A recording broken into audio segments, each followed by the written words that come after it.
obnoxiously long wait. I'm good. Alright. So yeah. Last time we... Decided to vacuum. Yeah. Last time we decided to vacuum. No. Let me switch to push to talk.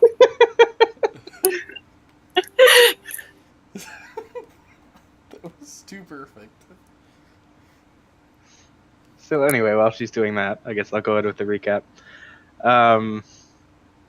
So last time we left off, the party had just reached the capital of Akurant, Vramsgate, after having a bit of a side encounter, so to speak, with the Ravendal family.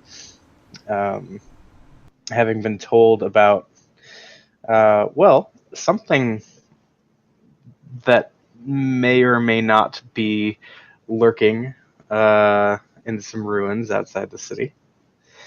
But more importantly, a certain artifact that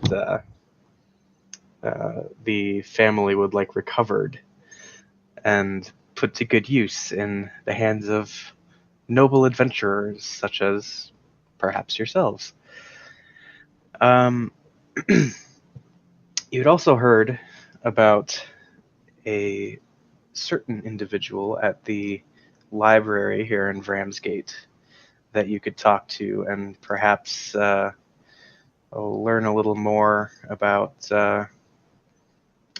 such things as interplanar travel, or the things that, anything that might be tied to this tablet that you found out in the desert that still is a bit of a mystery to you. Beyond that, there is a whole expansive capital city sprawled out before you. And, the day is yours. What are you doing? Playing my pan flute.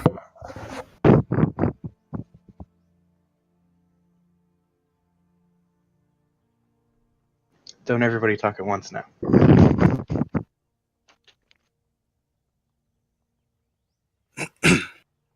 Can you guys hear me? Yes. Oh, Jesus Christ, finally. I had no sound, and I couldn't talk, evidently, for like 2 minutes. I was like trying to talk to you guys, and it just wasn't working.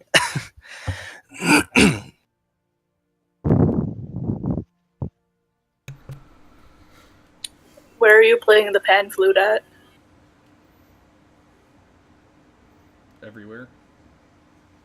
While we're traveling.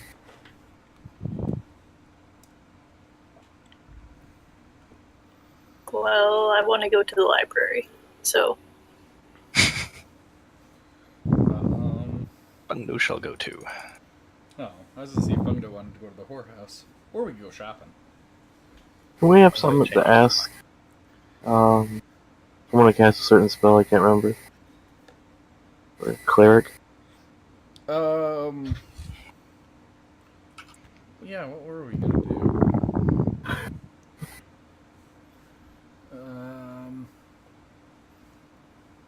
Oh, shit. I don't remember.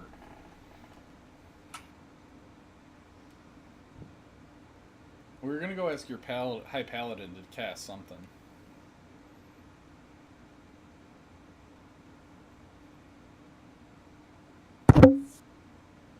You had been discussing... Scrying. Could have been that, or... Yeah, well, go ahead. Yes, it was just the scrying, to see if he can scry on it and tell us what's down there.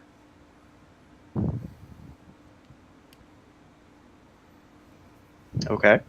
So, is that something you're going to go ahead and do, or would you like to attend to something else first? I'll go to the library with him, I guess. I'm gonna do a little research on essentially infusing things, like basically enchanting while they're doing their thing. Okay. So we've got two people going to the library. I go to the library for now and then go to the temple afterwards. Okay. And Bongdo? I would like to go to the library as well. All right, to the library it is. So, as the party makes their way through the, one of many gates on this side of the city, most of you, for the first time, probably at least first time for Bungdo and Maya. Togar would have likely been here a few times for business, and Trogdor's already been in here. But you pass through these massive outer walls that are just much like the Ravendal estate, kind of pockmarked in places from just years and, more like centuries of weathering and a few wars, although none in recent history. And kind of sprawled out before you as you've cleared now the southern gates is a single large road that you can see stretches on practically out of sight, with a number of side streets kind of branching off in every conceivable direction. Off to the left, you see what looks like a number of towering temples and churches and other houses of worship. To the right, it looks like kind of a commercial district, and straight ahead you see this breathtaking, gleaming white palace situated near the center of the city. How would you like to proceed?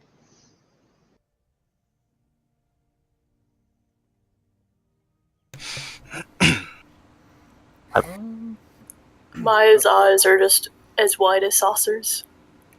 Is there a guard around? Like, do I see any guards around? Yeah, there would be a number of them posted like in the general vicinity of the gate.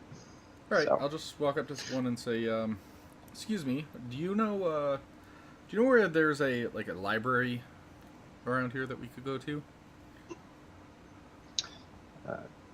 Yeah, he seems kind of, out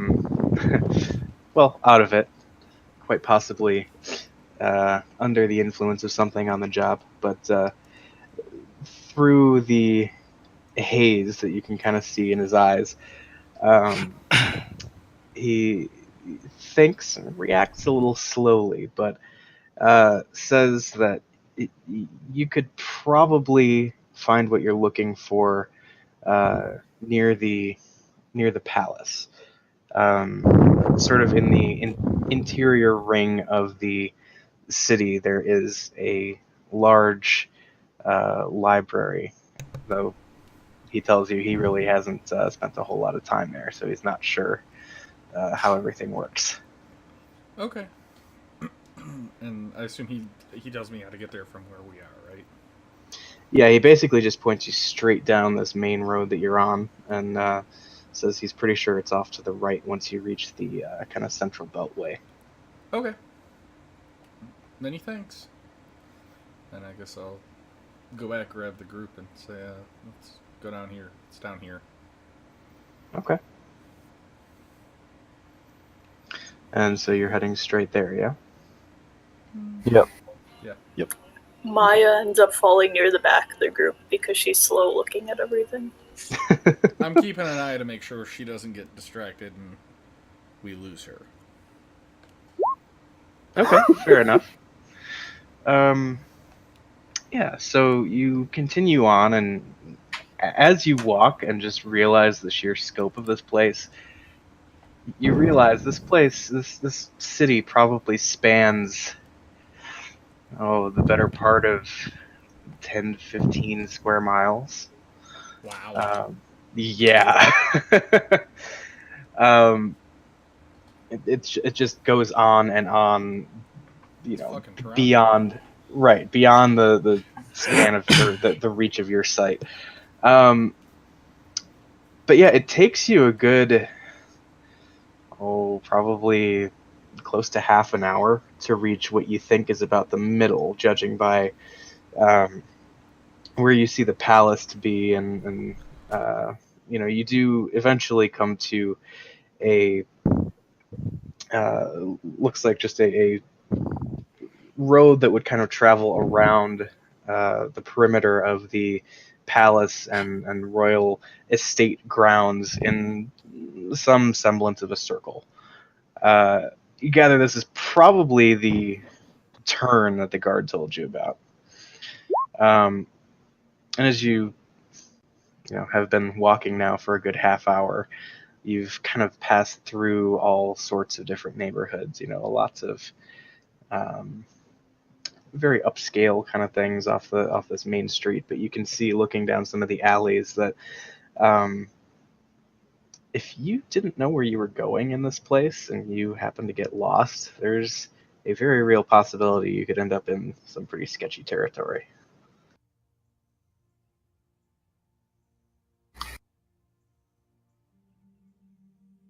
So does anyone know the way? Yeah, he told me the way. Okay. Yeah, best he knew was just get to the Beltway, turn right, and it's across from the palace somewhere. Mm-hmm. So, all right. Going off of that information, you, assuming you continue, yeah? Yeah. You make your turn and follow the Beltway for probably another 5 minutes or so, passing through more kind of residential and even like a small like bazaar kind of situation. Lots of street vendors and whatnot. And for a second, it seems like you're probably not in the right part of town. But then you do see eventually around the corner this large, blocky-looking building, probably 3-4 stories by your estimation, and just it almost looks as though a series of warehouses have just been stacked one on top of the next on top of the next, by the sheer depth and width of this building. But you do see in front of it a statue of some caster type with a large open tome in his hand. And you can read in the stone kind of etched behind just the words Library of Akarant. Cool.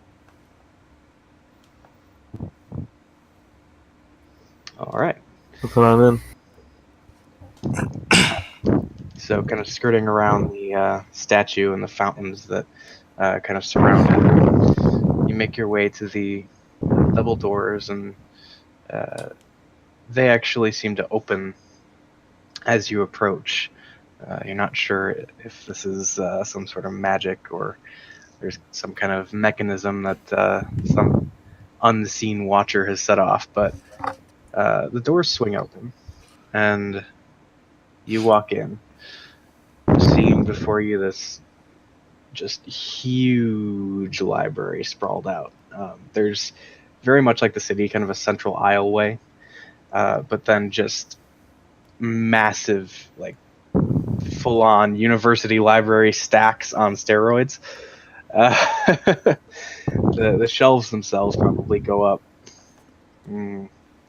15, 20 feet on each floor that you can now see there are at least 4 of. And it's just probably the single largest repository of information that any of you have seen. Even bigger than the one in Strassa, to put things in perspective. Okay. You also see on either side, kind of cut into the wall, are look like essentially help desks or librarians' stations that should you need some help, that would probably be the place to go.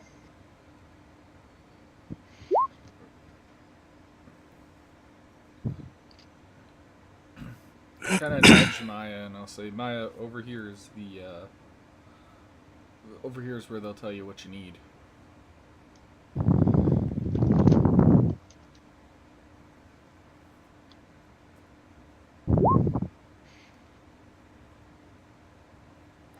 Becca, are you with us? Yes, She's typing. I'm here. Okay. Are you gonna like respond? I'm trying. Give me a sec. Okay.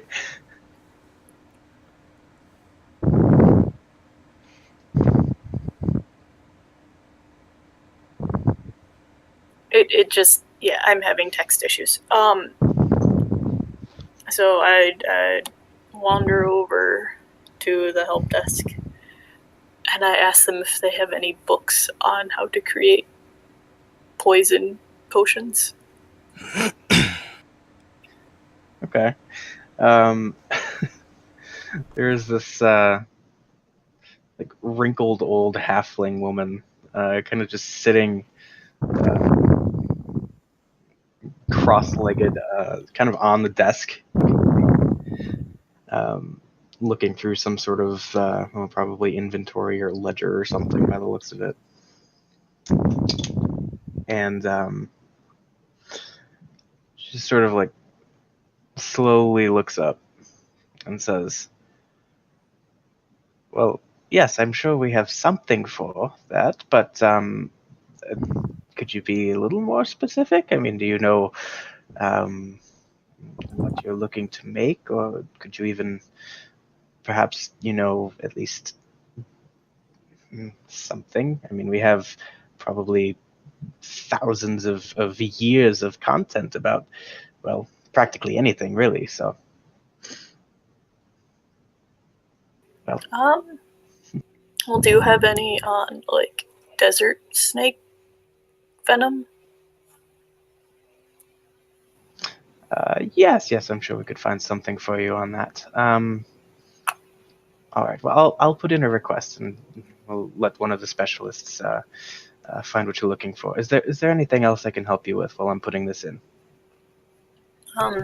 I turn over to Togar. Do we have any specifics on that place? On the place where the cloak is? Yeah. I don't believe so. Or Just for your reference, what you know is it's some old ruins of some city that no one really knows who or what might have even lived there. Just as long as all the humans around can remember, it's been run down and abandoned, and no one's really had the courage to do anything about it. They just kind of steer clear and build around it, so to speak. But it's northwest of Ramsgate, along the road to Perrin. I guess I turn towards the lady and ask if she knows of any books that cover that particular ruin. She kind of furrows her brow and says, "That's strange. That are you with the other one?" No. I don't think so. Well, I know for a fact that we do have something concerning that, but you'll have to wait. I believe someone's currently looking through that material. Okay. And I'll step back. It's like, does anyone else want any books? I will step up and say, I'm looking for something on, basically like a how-to guide on how to enchant. Preferably enchanting, like, armor. All right. Yes, I'll see what we can get there. And she's been kind of scribbling all this down on, it's like a small scrap of parchment or something. And that being done, she kind of looks over at Trogdor expectantly, like, and for you? I need to talk to an elderly elf by the name of Elfier. Yeah. Are you sure? Yes. Wait, who's he? All right. She kind of finishes writing on the one scrap of parchment and kind of mutters something under her breath, and you just watch it kind of disappear in a puff of smoke. She pulls out another one, and just you can see her scribble, "There's someone here for you," and that one also just disappears as she mutters some incantation. May I ask, how are you doing that? Well, just a simple enchanted item. Nothing all that remarkable. I mean, no. Where might we acquire something like that? Because that's pretty useful. Well, I suppose I could inquire with the purchasing department, but there are a number of magical item stores around town. I'm sure you could find something at least similar there if you were to look. Okay. Do you have any personal suggestions on which shop to go to? And she kind of thinks for a minute and says, well, the Sorcerer's Source has always been pretty trustworthy, and I'm friends with a cousin of the owner, and, well, they have never steered me wrong. You said the Sorcerer's Horse? Sorcerer's Source. Okay. Alright, and I will just basically get a map or something, or at least directions. Okay, and yeah, she essentially tells you that it's in that district that you kind of saw as you were walking in, kind of the commercial district off to it would be the southeastern corner of the city. Oh, okay, so it's not far. Yeah, probably 20-minute walk or so.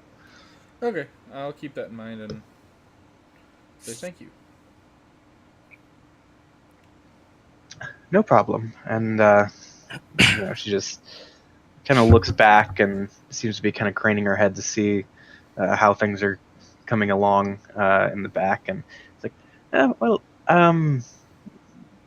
please do make yourselves at home. I'm not sure how long it'll be before all this is assembled for you, but I assure you we're working on it and we'll get it put together as quickly as possible. And probably 10-15 minutes pass before finally you see someone come up to the front of the library with kind of a large metallic hand cart, upon which are piled probably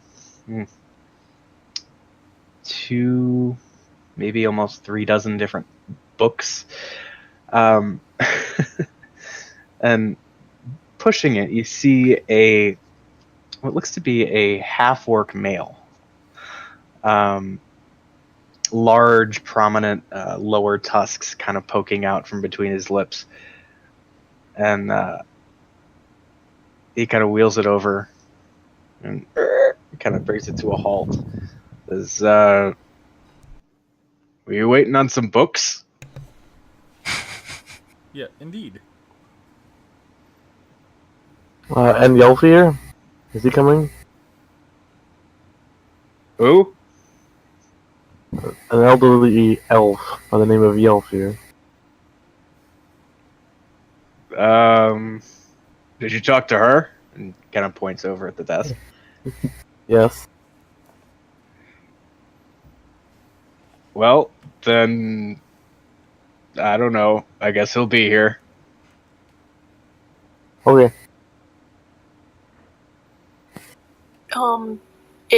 while waiting for him, I'm wandering the nearby stacks to see if I can find the person reading the book on the ruins. Okay. Let's see. Go ahead and let's call this an investigation check. Make an investigation check.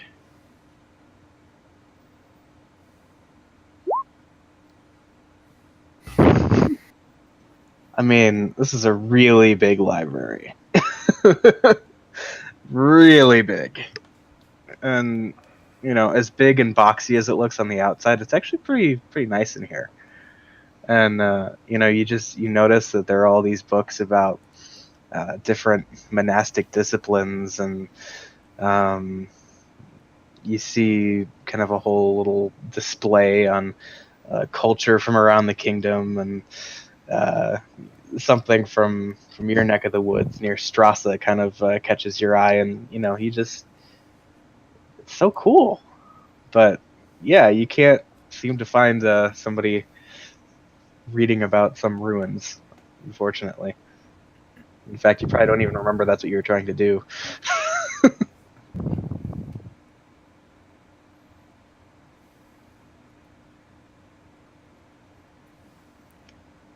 So, in the meantime, those of you who asked for books are, of course, able to kind of, you know, root through the number of results that have been turned back.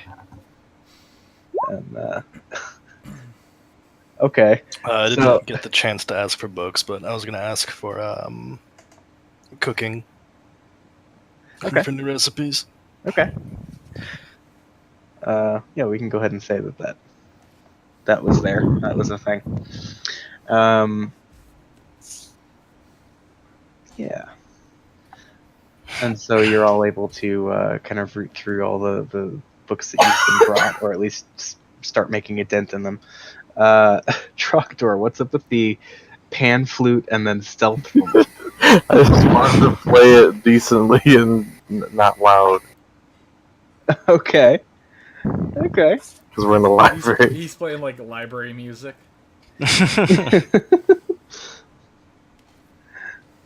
All right. So yeah, as he's waiting to speak to Yelthier, Trogdor just kind of pulls out his pan flute, and you hear him playing just the softest little, you know, kind of almost meditative kind of music. But yeah, a few minutes go by, and eventually you do see this kind of weathered, wrinkled old elf come slowly making his way from between a pair of the stacks. He's got this gnarled old staff that he's kind of leaning on with every step. Each step being probably 6 inches. I want to walk over and help him walk over here. All right. And yeah, as you approach, he just kind of looks up at you and says, "Excuse me, places to be." Tries to. He acts as though he's about to push you out of the way, like you're somehow impeding him. What did you say? After As you approach him, he like acts like, "Oh no, get out of my way! I'm in a hurry." I was the one that I was asking to speak with you. It takes him a second to kind of register that, but as he attempts to kind of go around you, then pauses, you know, like probably 3 steps after you had finished saying that, and kind of like slowly, you know, kind of turns his head around to kind of look you over. And as slow and deliberate as that is, you know, you're kind of surprised you can't hear the creaking of his joints and bones as he does it, but just You. All right. What did you need to speak to me about? Um, a cleric at the Temple of Bahamut by the name of Draxon Kernan told me you were foremost authorities on old magic, and then I gently set the tablet down in front of him. So yeah, I need your help. I hear this and I walk over and I'm like, did you say old magic?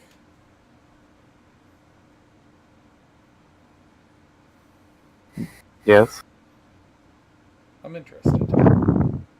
So I'll help him as well. Bring him over. Okay. And yeah, there are probably I'd say there's kind of a few tables nearby that you can kind of help him to and get him seated and situated and place the tablet down in front of him. And he kind of looks at it and squints, kind of stooping down or bending down to eye it as closely as he can. Kind of runs his like bent, kind of spindly finger over a few lines of the glyphs on it, and then kind of looks up at you and says, "Where did you find this?" Out in the desert, my deity Bahamut told me to go and retrieve it. Do you have any idea what this is? Some tablet that I don't know how to use it, but apparently you can open a portal to the City of Doors. That's correct. And, well, you of all people should know the significance of something like that, given your people's history. Yes? It had something to do with taking it to this realm or plane. Yes, this could be the artifact that is responsible for your entire race's survival. Do you know what it's called? Till this point, we've not had anything to attach such a name to.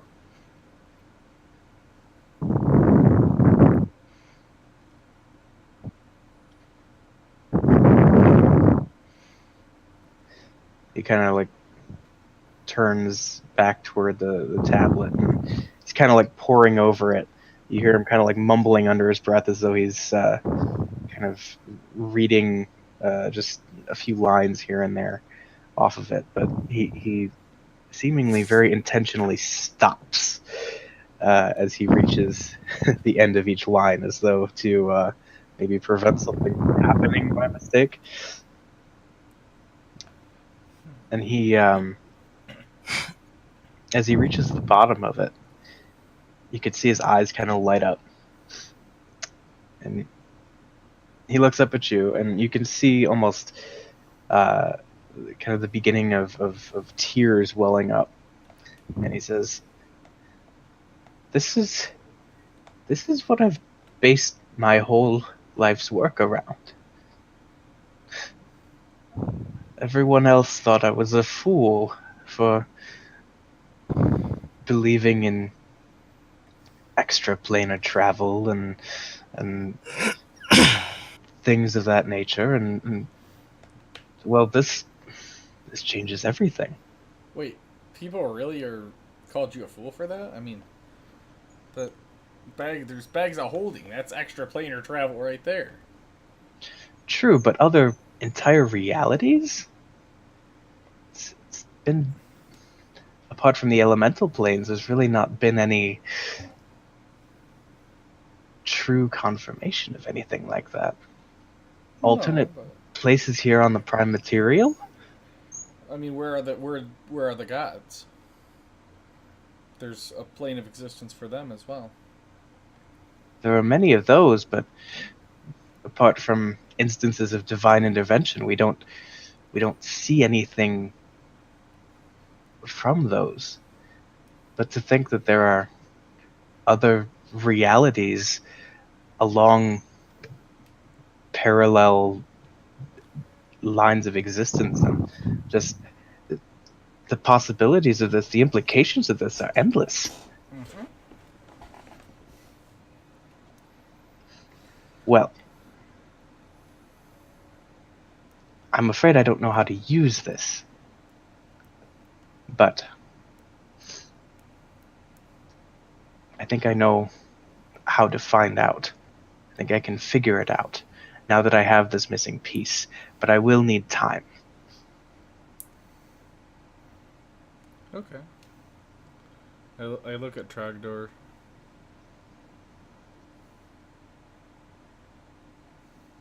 I'd like to stay here with you just to make sure it stays in good hands. Well, I don't need to actually keep the tablet with me. If I'm allowed to make a quick etching of some of these primary runes, I should be able to work out the rest. This will take weeks, maybe months. Cool. The etching won't, right? The etching won't take very long. It's just the research, right? Right. Okay. How long do you think it'll take for an etching? That could be done in the next 5 minutes. Being that you're, of the magical persuasion, I'm interested in looking into enchanting. Or at least creating items. You seem like a pretty good person to ask. How does one go about creating maybe a spell, or at least an armor enchantment? At this point, I'll walk away from the group to find a desk to read my book. Okay. You walk over, and it's actually a pretty busy day at the library. There are lots of groups kind of scattered about. It's hard to find an open seat, but you do eventually at least find a table that's only occupied by one other person. Kind of dark, cloaked figure with what you can see is just a little lock of silver hair kind of dangling out as they sit at a desk poring over some pretty old-looking volume. More on that later.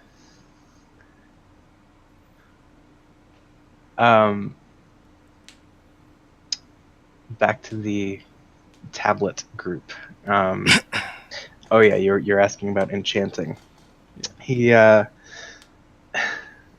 He sort of pauses and looks up at you and says, "I'm afraid that's not really my specialty.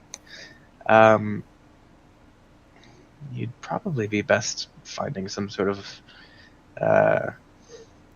apprenticeship, or at the very least, an actual teacher."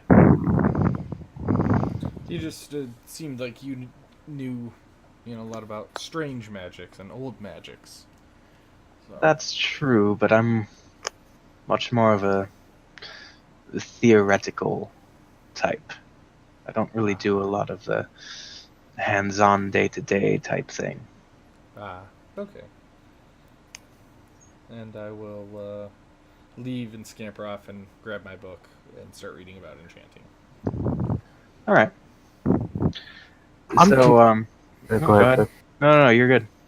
I'm curious. Lesser Restoration says I can heal blindness and deafness. If someone's going blind or deaf from old age, can I cure that with it? So they get their full hearing and sight back? That's a good question. That is a good question. 'Cause I can cure complete blindness and complete deafness. So would I be able to hear partial? Yeah, I would say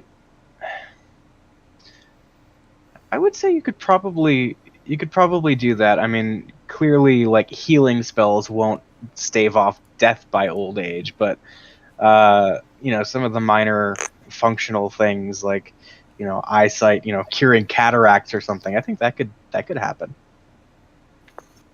Alright, I guess to play the RP aspect, I approach Belf, and I will say,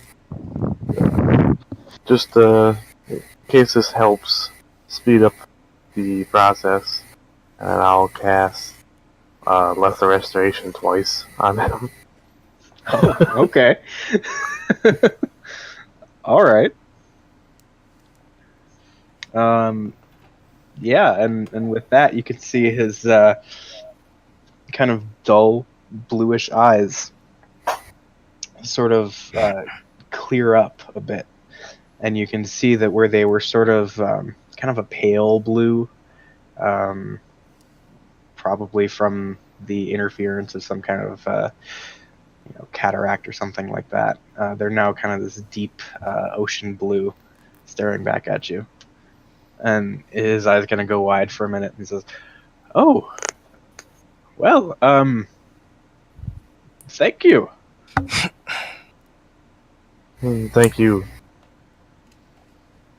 And he reaches down to a bag at his side, and pulls out this long, thick roll of parchment. Kind of stretches it out over the tablet and begins to take a little piece of charcoal and very slowly, deliberately drag it across the parchment to make kind of a crude etching of what he has in front of him. So, hopping over to the other table, Lilith, suddenly, a rather tall, clearly southern human walks over, kind of dark complexion, long dark hair, wearing vibrant yellow desert clothing, with a book about poison making, and just sort of sits opposite you at the table, kind of on the other side, so you're diagonal from each other. Pan flew earlier, or was that too far away? Yeah, you probably would have heard a little bit of that. Or within 20 feet of me? Would it have been within 20 feet? Is that what you said? Now, how many, is the library, really crowded? Yeah, it's pretty crowded. I mean, there are, probably, like a dozen tables or so in your immediate vicinity with 3-4 people at each one of them. Well, not did what I was planning.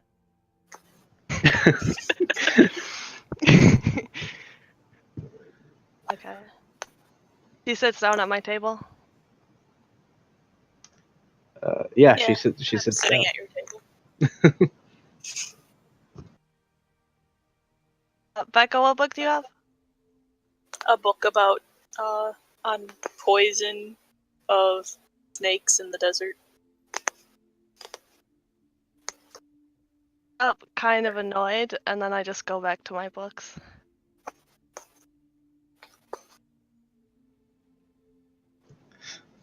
All right. Eventually, curiosity will get the better of me, and I'll peek to see what book she's reading. All right. So it's kind of hard to make out the cover, obviously, given that it's open on the table in front of her. But what you can make out is let's see.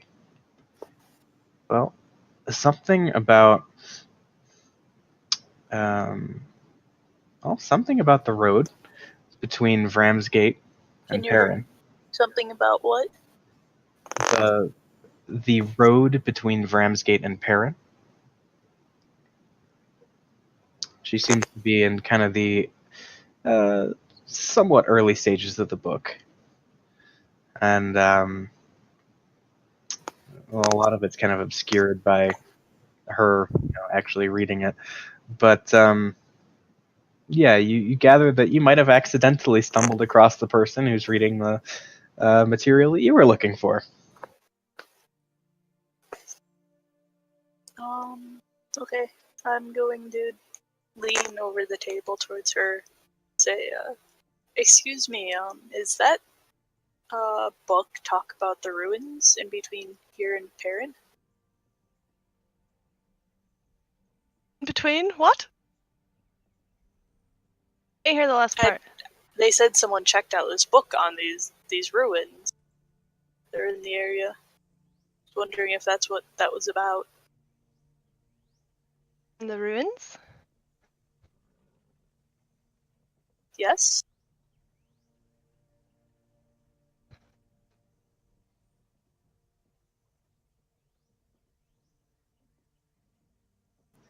Technical difficulties? Becca, did you hear that? No. Oh, I said for what purpose? Oh, I was thinking about exploring them.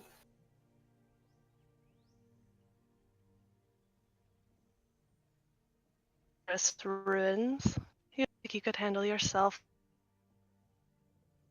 I need you to repeat that. Yeah, you're like cutting out. Ah!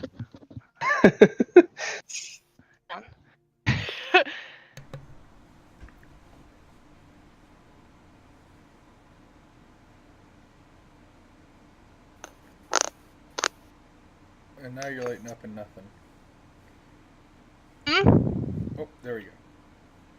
Yeah, that was better. Well, I can hear you.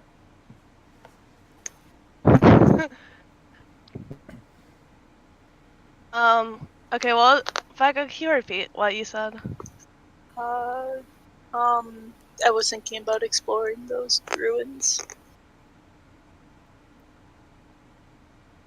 Ruins?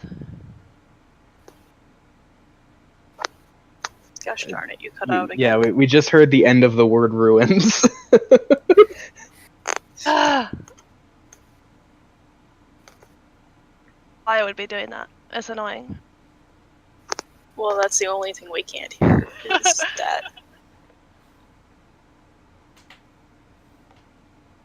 Well, it seems like anytime she says something, there's like a little delay between when she starts talking and when the mic starts picking up her voice.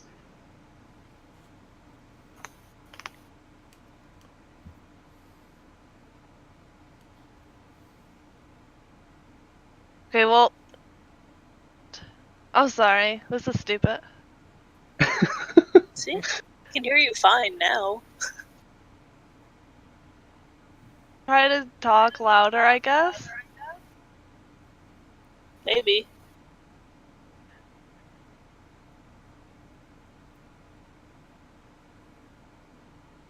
Alright, so, yeah. What? I was thinking about exploring those ruins. Know what's in the ruins? No. I'm not sure. I heard there was a magical cloak in the ruins.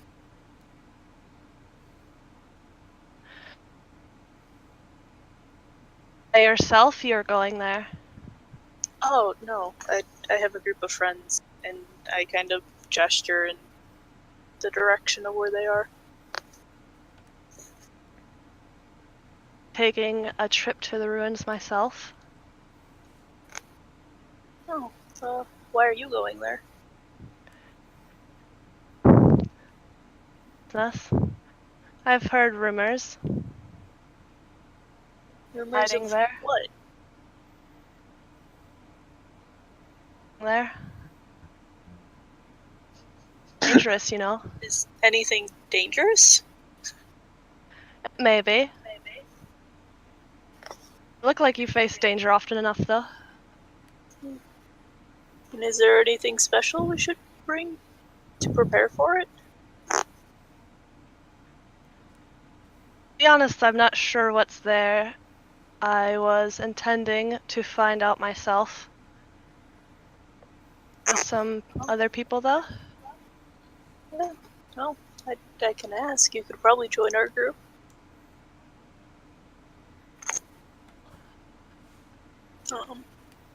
But yeah.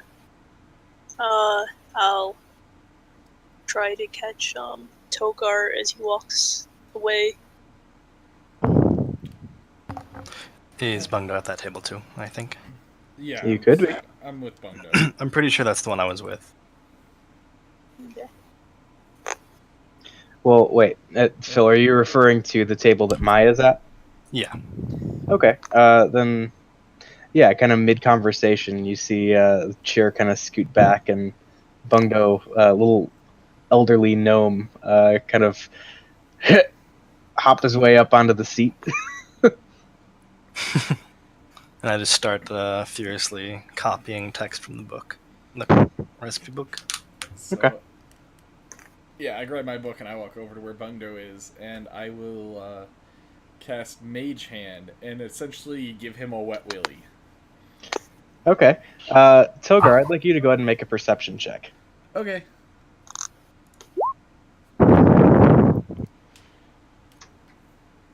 There is one of those fucking murderous drow sitting right across the table from Maya right now. Oh.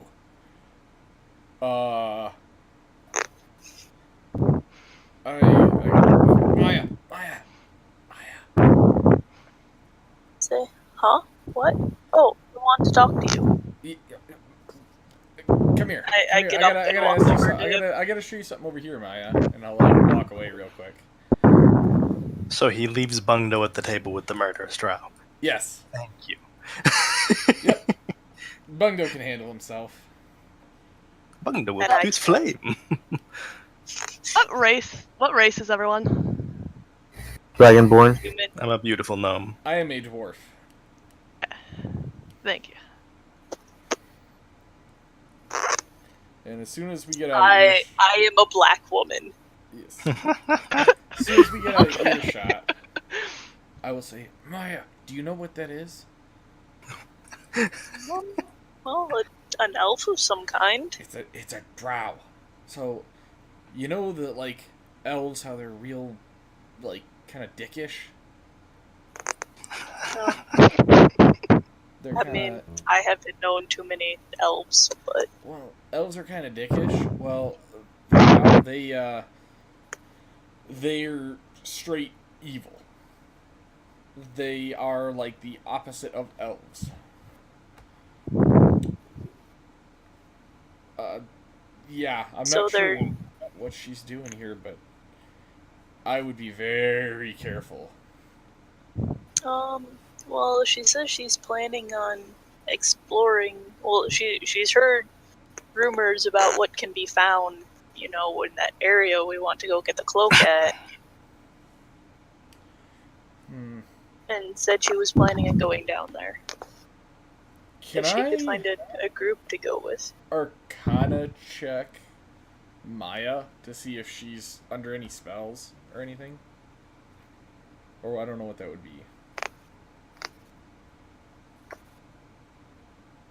Make sure she's not like under a suggestion spell or something like that. Yeah, go ahead and make an Arcana check. Alright. Yeah, I mean, you're not picking anything up. Okay, I'll say, well, just be wary. They're not the best and most reliable people. And from everything I've known, they won't hesitate to stab you in the back to save their own hide. I mean, well, should we not bring her? Well, do you think she's trustworthy? No. Can I do I don't know, insight check on what I remembered her facial expressions? Retroactive. Yeah, I'd allow it.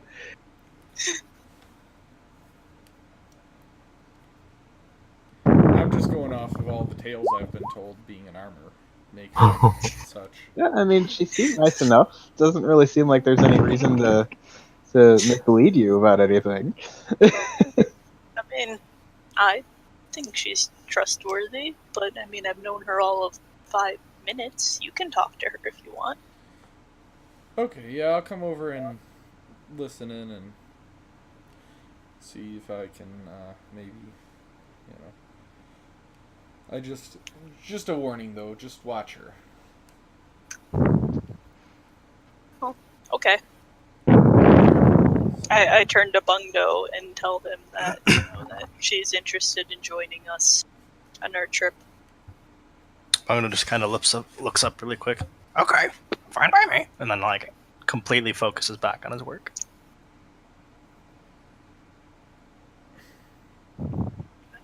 Okay, well, that's 3 out of 4. Does Trogdor still look like he's busy? Yeah, as you look over, you can see the elderly elven figure that was seated at the table in front of him has just stood up and is in the act of rolling up a rather large piece of parchment. And it looks like they're probably exchanging goodbyes of some sort. But- Yeah. What would you like to have done in that process? I was just going to skip over to you. He looked like he has a bad back or arthritis or something. I mean, not bad. Certainly old. No. I was trying to cure him of one condition and hope I could cure that too. Well, I mean, time kind of takes its toll. Mm-hmm. And especially, given that he's an elderly elf, he has been around for what you gather to be several centuries. Yeah. I guess I'll just as we're partying, I'll just say, "Hey, Bahamut, watch over you." And just go back to the group with the tablet. All right, and there's kind of this quick nod, and you as well. And the nod is probably the quickest you've seen him move, and then he begins to hurriedly shuffle off. Is it like a penguin waddling? Sort of, yeah. like a penguin waddling with a walking stick.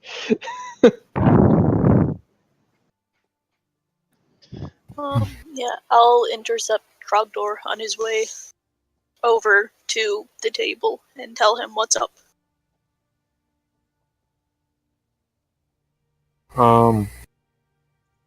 Got a little information about the tablet. But he's gonna try and figure out what some of the glyphs mean and whatnot. He said it's gonna take a few weeks or so. Okay. Then I'll kind of point at Lilith and say that she's interested in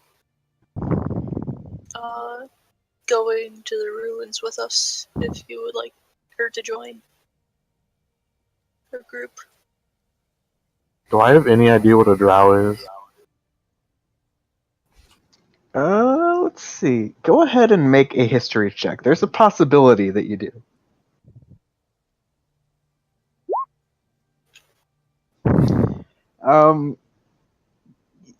Kind of looking her over, you can vaguely remember back in the days when your brother was still working out of Yordhall, he had a few dealings with this type of elf.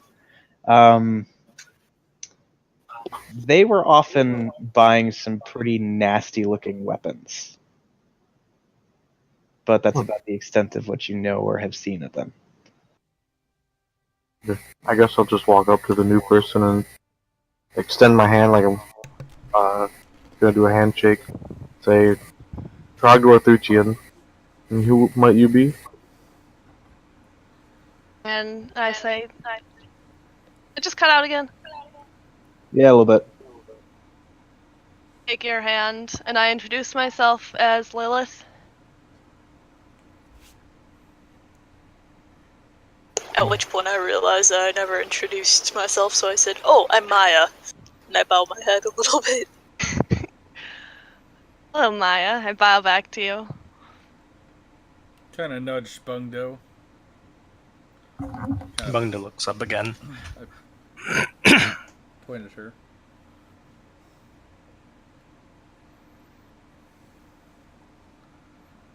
Say, Bungdo, Go. introduce yourself. Bungdo just kind of looks around and is like, well, Bungdo Fatinka. And then looks back down at his book. And I'm Togar. And I will mage, since I'm like across the table from her, I will like mage hand and shake her hand with mage hand. I take it.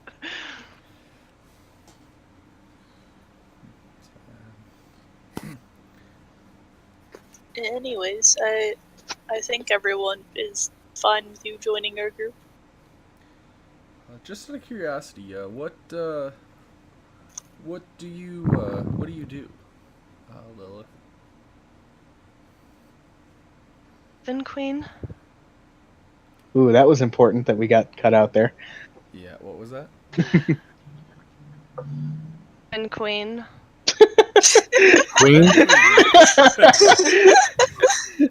You cut out at the same spot. Yeah, Oh I my feel like you just gosh. need to say like 5 seconds of gibberish and then start talking every time. Oh, I serve the Raven Queen. Oh, Hey! Really? Know of her.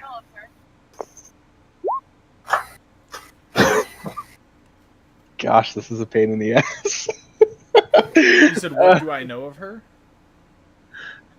Know of her. Yeah, exactly what we heard and didn't hear last time. Just start every sentence with like Sarah or something. Know of her.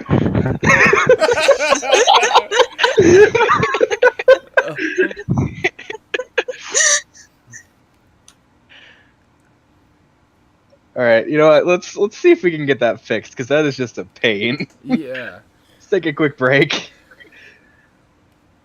I don't know why it would be doing that. Of course, if- it works perfectly now. Yeah, like, I don't know why it would be doing that. That is all you said, right? Is I don't know why it would be doing that. I don't. Every time I speak out of character, it's fine. Yeah, that makes sense.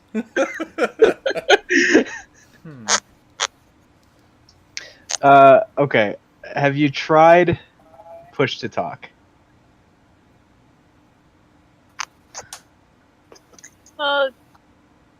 You see the setting gear symbol by your name down on the bottom left?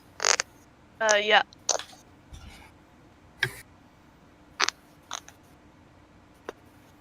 Should I have that on or off? Try having it on and Yeah. see if that helps. Just designate a button.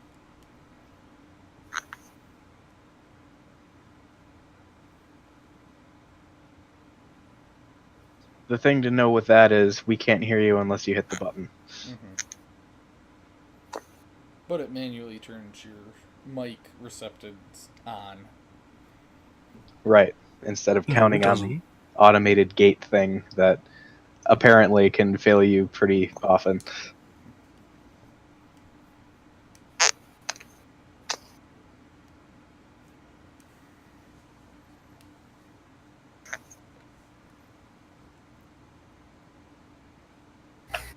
You do have to hold the key down. Yeah.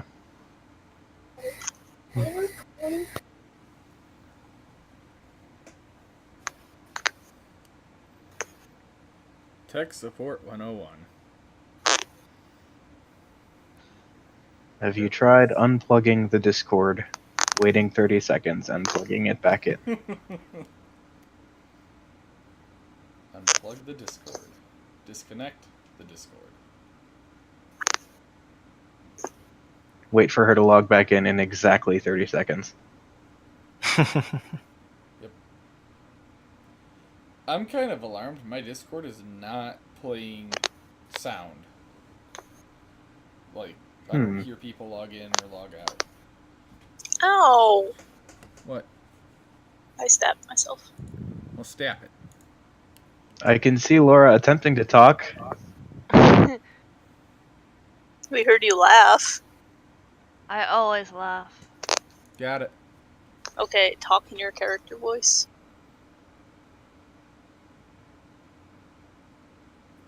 No.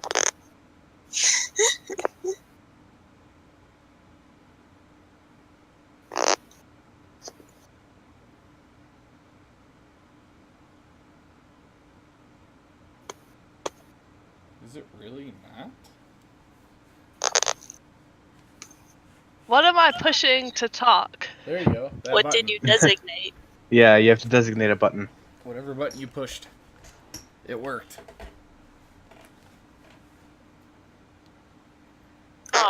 Yeah, you can choose it. It's below the push to talk selection thing. Okay, is it working? Yep. Yes. Cool. Okay, Hey, use we your can actually character hear you. voice now to see if it catches it. Hello, hello. Yeah, Hello, that's hello. doing better. Hola. Yatta. Okay. Alright.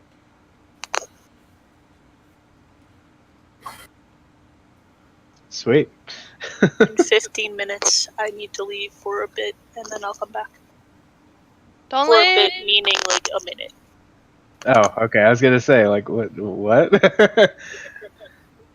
Yeah, no, that'll work, I I just guess. need to make sure the house doesn't burn down. You gotta get your priorities straight. Yeah, I know, right? Oh. Okay. Cool. Well, I guess let's keep going for 15 minutes before, somebody has to leave us forever. And Yep. Yeah. Yep. Forever in dog years. yeah. Well, anything is forever in dog years. Exactly. Easy qualifications. Yeah. Yep. Okay. So, yeah, she serves the Raven Queen and things that you're gonna say. Don't I have know no who the idea. Raven Queen is. That's what I asked you. Oh. I've heard of the Raven Queen, but I guess should I do a religion check to see how much? Yeah, sure. Yeah, and you all have at least heard of the Raven Queen because you kind of stumbled across a little shrine to her back in Kaimor.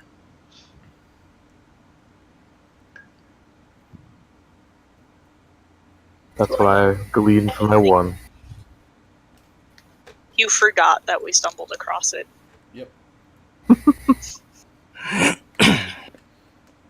And Bungdo just doesn't give a fuck. No, he's copying his recipes. Yeah. This is very important to Bungdog. No fucks Like, for these Bungo. recipes will be used. Enjoy the food. It's like a delicacy.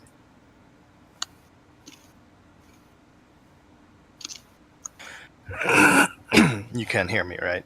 Yeah. Yep. Okay. Mm-hmm. Tell me what I know about the Raven Queen. You know nothing. You know things. Let's see. So, what you would know, given your little discovery in Kaimor, and that being most of what you have to go off of, essentially, you know that she is the deity that more or less oversees the transition from life to death. And as the deity of such a specific, particular thing, she is pretty hung up on making sure that everything goes as intended. So, very kind of fatalistic in outlook. The Raven Queen has an idea of how everything should work, and if something works against the tides of fate, or whatever you'd like to call it, it's probably unnatural and essentially evil in the eyes of the Raven Queen. So people trying to unnaturally prolong their lives or something to that effect would be a grave transgression in her eyes.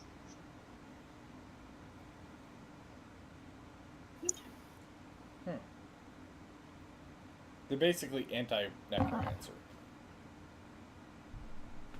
Anti what? Necromancer. Yeah, more or less. That I find this person evil or good.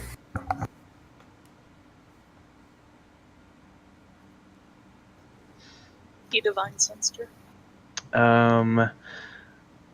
You do not sense either evil or good. Aww.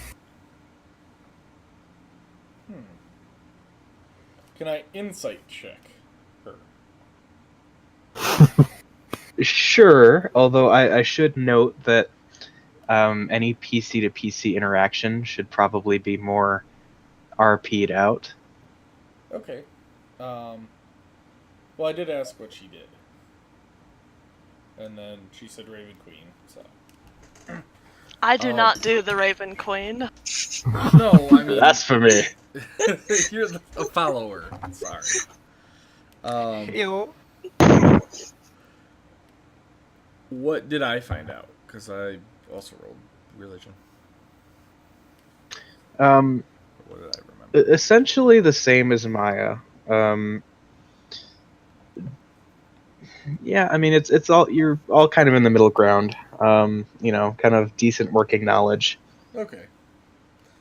Well, so you're a priestess or a cleric or something, right?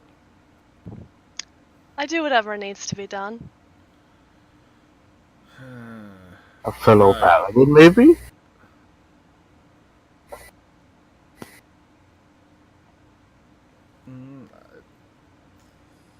Maybe. What is she wearing? Like, armor-wise? Hang on. I just created this character. Leather armor. Leather armor. Okay. She has, a light crossbow. Okay. Is it very well maintained leather armor? Yes, it is. Okay. That's all I needed to know. I'm good. The leather and dark skin remind me of Malaris. And the tear runs down my eye. Sad face. It's not like she's dead or anything. You don't know. Trogdor's homesick. Well, Trogdor better get used to it. What? Keck. Speaking of Keck, how's Kex? Should be fine. Is he in here with us? Probably. Yeah, he's just kind of hanging out on Trogdor's shoulder. And Who's on his shoulder? yeah, worth noting for Lilith. The whole time this Dragonborn has been standing here, there's been a kobold perched on his shoulder.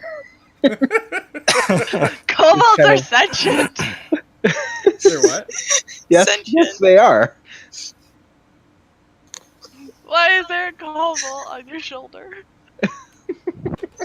Because he likes starfruit, and we happen to have starfruit. It's like a mini me. Is this a regular sized kobold? Kobold? Yes. Maybe a little smallish, but yeah, pretty much normal size. And this is on the shoulder of a dragonborn? A very large Dragonborn, but yes. Yeah, he's big. He's a beefy boy. At this point, I remember, and I grab a star fruit out of my pack and offer it to Lilith. I take it. We like Um. to call ourselves the Starfruit Adventurers. Was that in character? Yes. Jeez. Because they're so cool. An interesting name you have there. Is there a reason for this? I start passing out star fruit to everyone. Because that one, and I point to Trogdor, I see because that one is super addicted to Starfruit. So Alright, I'm about to see if I like starfruit. alright. Oh no! That's Not okay. friend. It's, I eat it out of politeness, though. it's food. Friend again. So I turn to this cobalt. Well, I suppose a dragonborn that has the cobalt.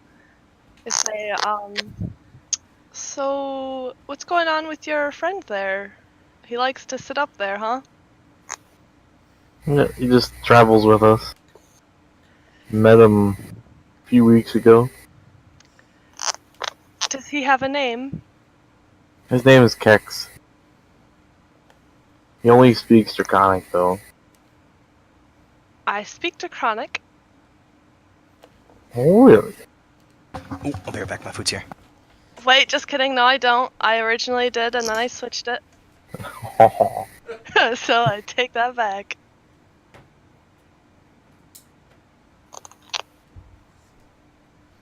Celestial? Question mark? Not. How about infernal? No.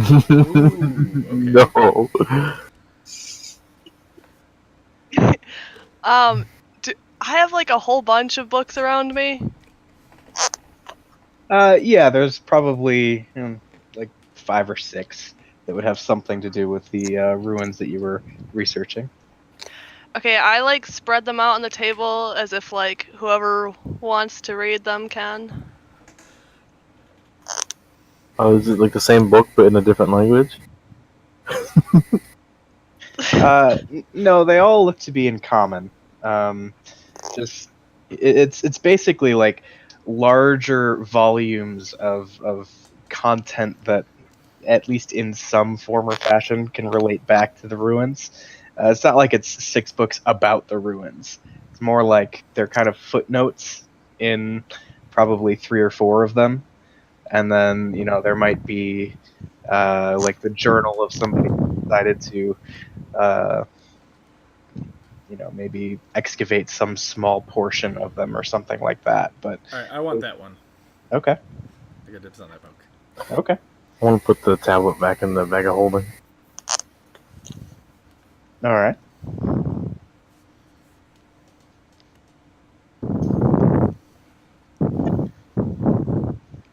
Just grab a book at random and start at information and stuff. All right. Anyone who would like to flip through a book and try and glean something about the ruins, go ahead and make, let's call it an intelligence check. What do I put in here to like make a check instead of just rolling a d20? You can just click on whatever skill or attribute or whatever you want to make the check in, and it will just auto roll for you. Just click on the name of the skill or whatever it is that you're using. Hang on. Okay. And what did you say you were rolling? Intelligence checks. So you just click on your intelligence attribute. There you go. Damn. So the one with the highest modifier gets the lowest result. I'm the only one with a fucking modifier. What are you talking about? I'm more thinking about shit. I really wanted to show that old guy my dagger. Like, I start thumbing through it. I'm like, I wanted to ask that elf about my dagger. Can I look around and see if he's anywhere nearby? Yeah, go ahead and make a perception check. Okay. Nope. Yeah, he's probably disappeared between the stacks somewhere. Shit. Oh well. I just kind of put the book down and I'll go back to my alchemy book. All right. Okay.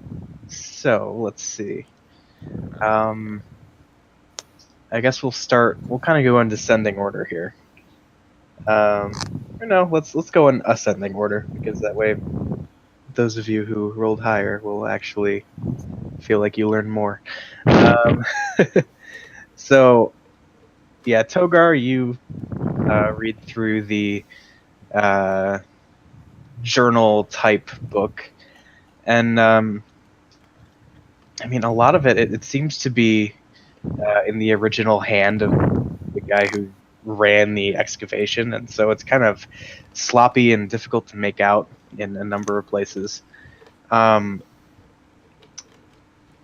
Let's see.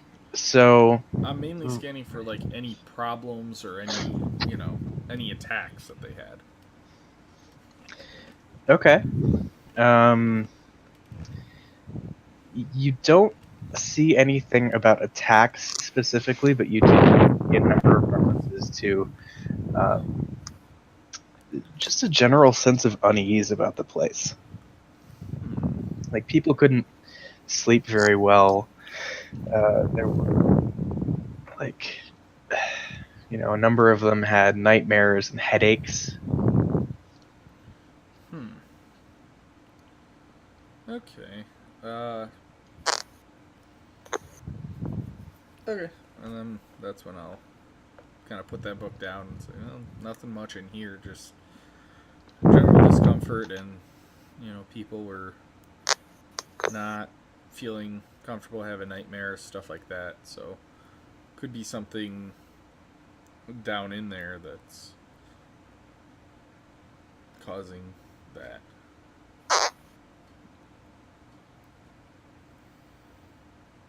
All right. So then, moving on. Trogdor, as you're reading through, Maya is next with an 11. You are at least able to, or you have the presence of mind to see. Wait, what are these ruins even called? What do people refer to these things as? You make. I didn't mean to do that. You said you're gonna burn the library down. Evil!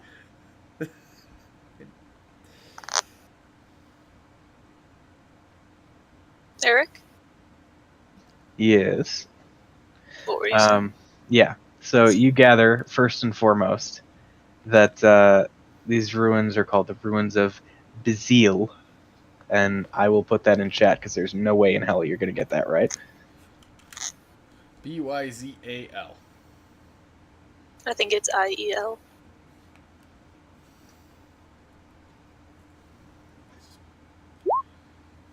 Oh, How'd everybody do? Ruins of that. I got the L right.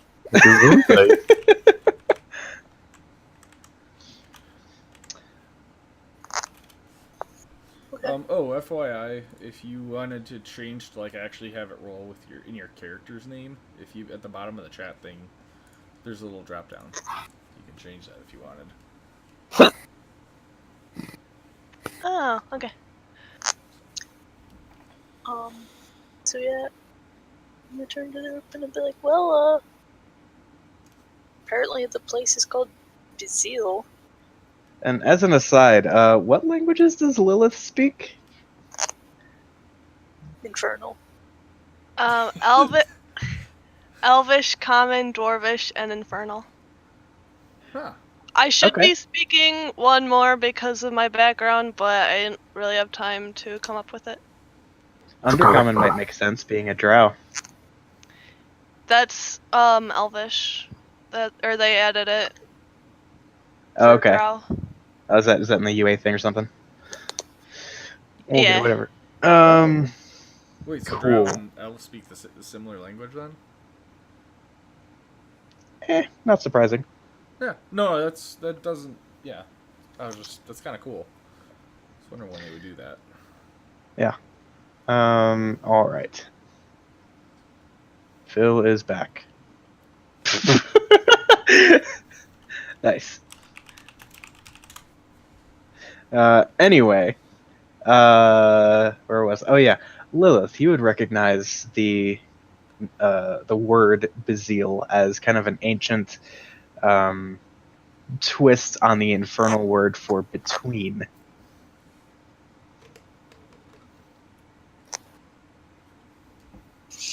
I tell everyone. Okay.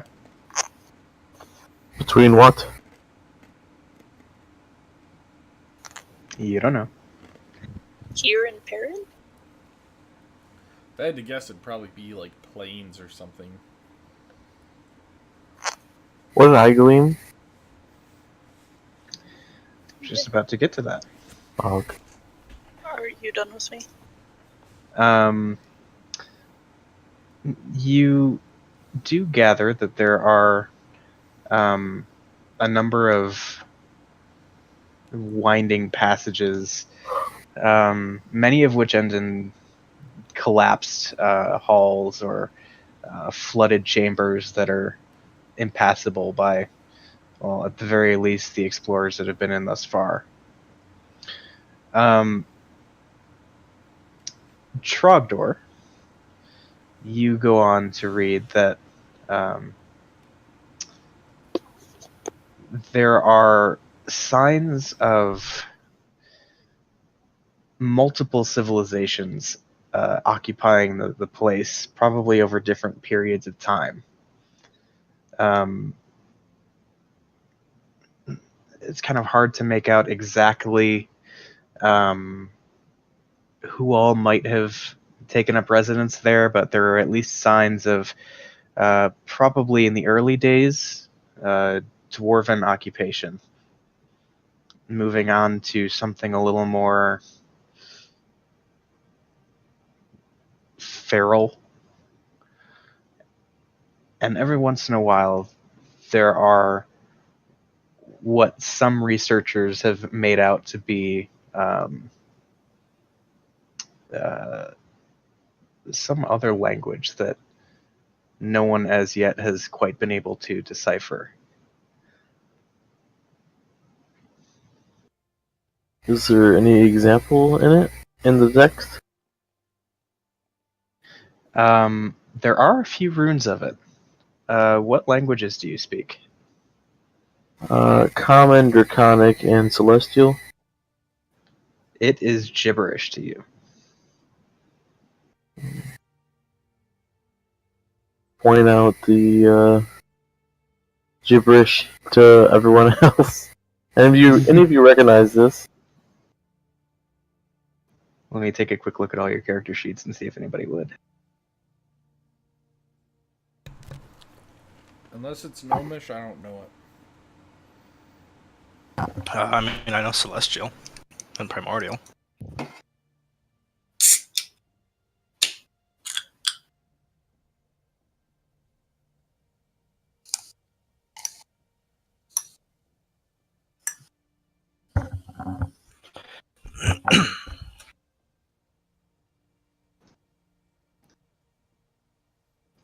Yeah, so that is a big no. Nobody's able to make heads or tails of the runes in this book. Whoo! Let's do Okay. one of these. Apparently, I am supposed to speak Undercommon. Okay. I'm gonna add that. Yep. Still can't understand what's in the book.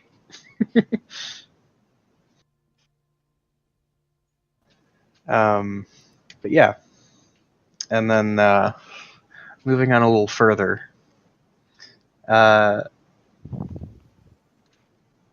Lilith is able to find an entry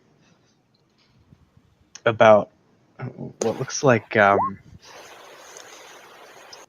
some sort of accident that happened during one of the excavations. it was kind of hard to make sense of the scene that the people found, but best they could tell, somebody essentially got their head smashed in, but there was no obvious culprit. So it's still a bit of a mystery as to what all went down during that encounter.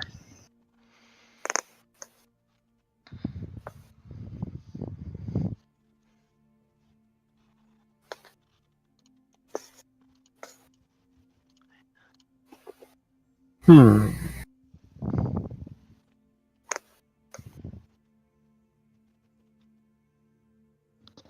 Back to the temple.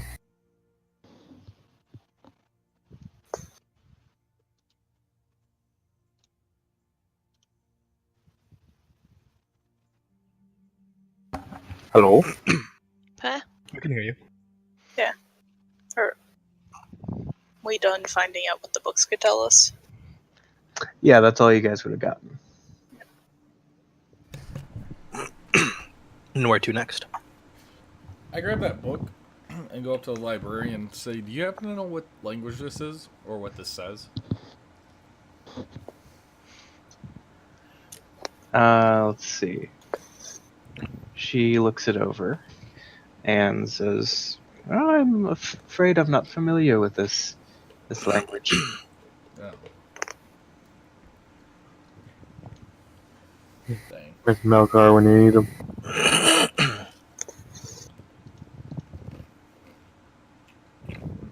Okay. Well, I'll close the book and kind of say, where should I put the book? You're asking the librarian? Mm-hmm. Like, where should I put it when we're done? She just kind of gestures over to another one of those large rolling carts that's kind of set up next to the desk. Okay. I'll put it on there, and I'll grab the rest of any of my books and put them there.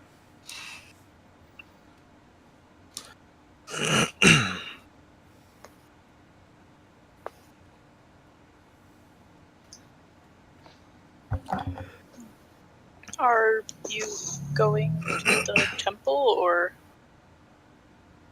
I'm gonna go to the temple. Because I would like to stay and finish my book. Yeah, that's fine. I'm just. I heard him say we're going to the temple, so I'm going. Bungdo sighs and snaps his book shut and then places it with the others. Gathers up his papers and walks over by Togar. You can Well, stay we if you must be want, off Bungdo. then. I said you can stay if you want. We're just going down the Well, road. there's no point. I've gotten quite a few recipes. I have to try them out now. Okay. Actually, before we go, can we go back up to the front where we talk to the people to ask for the books? Yeah. I just want to ask for some paper. Paper that's some cheap ink. Okay.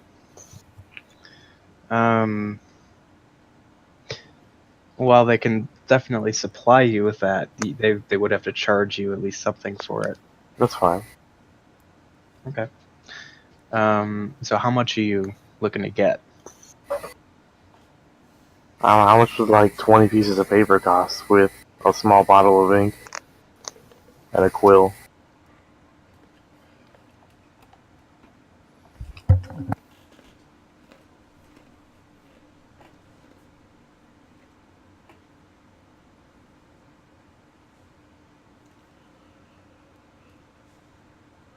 $10 platinum.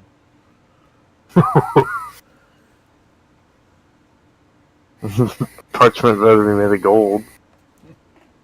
Nope. Markup. They're a non-profit library, of course. If you're getting ink, you will probably have to pay like 10 gold. For regular ink, nothing special. Yep. Whew. You get a 1 ounce bottle for that. Whew. I'll just buy the paper. All right. Yeah, for that, let's call it 5 copper. hard copper for 20 pieces of paper. Yeah. Do we translate that into like a solid gold? We get that many papers. I suppose you could do that. Like 400 or something. Just fucking shoving paper in the bag of holding. It's like a whole ream of paper, Mm-hmm. but all individual loose sheets. Yes. Oh god, that'd be terrible. Yeah, I'm that's back. like it. If anyone noticed I was gone. You were I mean, I heard the reading. badunk. We assumed you were dead. Oh, okay. I just died in the middle of the library for no Yeah. reason. Yeah. It happens. Yeah. But yeah, okay. So you get 1 gold worth of paper. 400 parchment. And just to be sure, is the would the sorcerer's source be on the way to the chapel? I mean, you could kind of wheel around a little bit and make it on the way. It would be a little out of the way, but not too bad.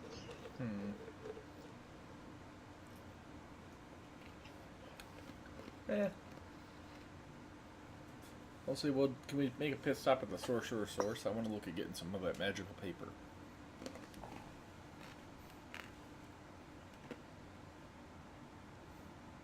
Alright. It shouldn't take longer than a minute or two. It does sound pretty useful. Yeah, that's what I thought.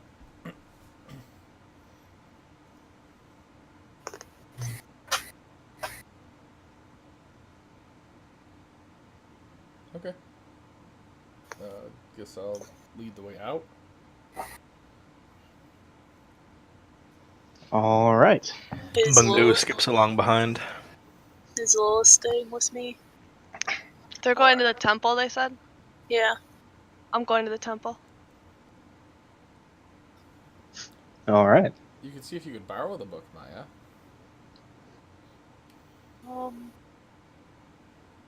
I walk up to the library and ask if I can borrow it. She says yes, but you will have to pay a deposit that they'll just hold until you come back with the book, of course. And it's just 1 silver. Oh, I can do that. So, I will deposit the book. All right. And take it with me. Sounds good. So, yeah, you all head out of the library. I think the plan is to go to the temple by way of the sorcerer's source, yeah? Mm-hmm. All right. So yeah, you make your way back down toward the kind of southeastern quadrant of the city, and as you kind of stroll through the commercial district of Ramsgate, at least the largest commercial district of Ramsgate. There seem to be a number of them. Pass by all sorts of businesses, inns, general merchants, street vendors selling all kinds of wares from fresh cooked food to pets to little knickknacks and kind of souvenirs for tourists. Eventually, you do stumble across a place with kind of this strangely colored, multicolored smoke emanating from the curtained front entrance, and dangling from a signpost over the door, you see a wooden scroll across which is scrawled "The Sorcerer's Source." I'll look around, make sure everybody's still behind, and I will head in real quick. Alright. Sorcerer's source of sources. So yeah, as you kind of part the curtains and walk in, the smoke is thick in here, and it's somehow all sorts of different colors that, as much as the smoke itself seems to kind of intermingle and just become one smell, one presence, all the colors stay distinctly separate as they kind of hover in the air and eventually are blown out the front curtains. That's so it's like I- just floating like colors. Yeah. That's awesome. I don't like the smell and I back out through the door. Okay. Like magical black grass. I summon You don't Mage Hand. Does it like glow in the dark? Is it like a black light? Are you asking if your mage hand glows in the dark? Yeah, like is it like like if I summon Mage Hand and try to make it invisible, what happens? If you summon mage hand and make it invisible, are you making it corporeal or no? We'll say yes. Okay. Then the hand itself disappears, Oh. but there is a visible absence of smoke in the space that you know it's occupying. Okay. I just wanted basically I was checking to see if invisible things are still like basically see if this is like a magical like shoplifting thing, anti-shoplift. Well, it could certainly serve that purpose. I mean, at the very least, you can see where anyone is, whether they're visible or not. Yeah. Okay. I'll just walk in and I guess walk up, find the counter. Okay. And yeah, as you approach, you see there are a number of robed individuals kind of scurrying back and forth behind the counter. Just from the couple minutes or couple seconds of conversation that you're able to kind of pick up on before you're actually helped yourself, it's kind of hard to not feel bad for the people who work here. There are probably 6 stern, like uptight-looking, shall we say, wizard-looking types. Large spell books in their hands, waiting in line at one particular counter that you can see provides spell ingredients.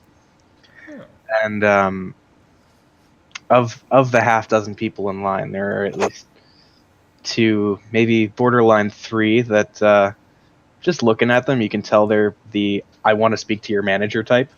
Oh boy. Alright.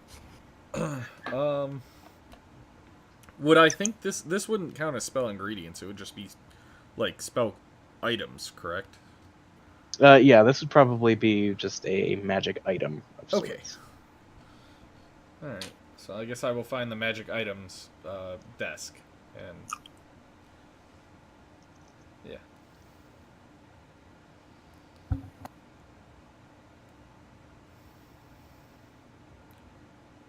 Anybody else wants to do anything? Did everybody else come in with me other than Maya? I followed you in. Bungdo kind of explores and goes around a corner. Does he see anything interesting? I'm looking at the stalls outside. All right. So Bungdo, looking around, just sees as he rounds the corner, there is a large metal cake with like a barred front to it, and inside you can just see row after row of various potions and salves. It seems like kind of the behind the pharmacy counter sort of setup. You have to get help to buy your Sudafed or whatever.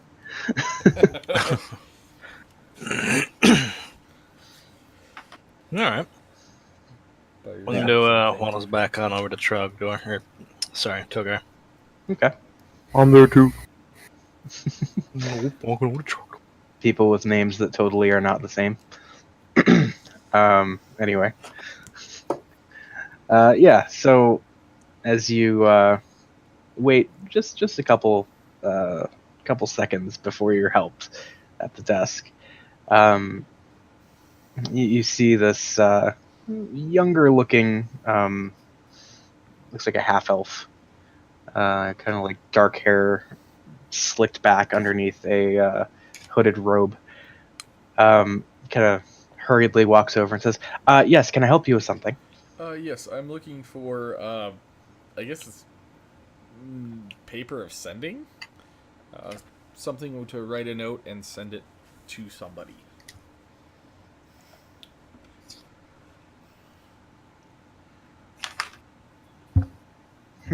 All right. I was Let's told see by the here. library that you guys would be the place to come to get it. Bungdo quickly pulls out a sheet of paper and folds it into a paper airplane or flying object, and then throws it at Togar. Yeah, something like that, but magical. And I will summon Mage Hand, make it invisible, and then pick up the airplane and just, like, essentially fly it around the room. So it looks like it's flying of its own accord. And then I will gently fly it right in front of Bungdo until he takes it. And I'll say, yeah, something like that. All right.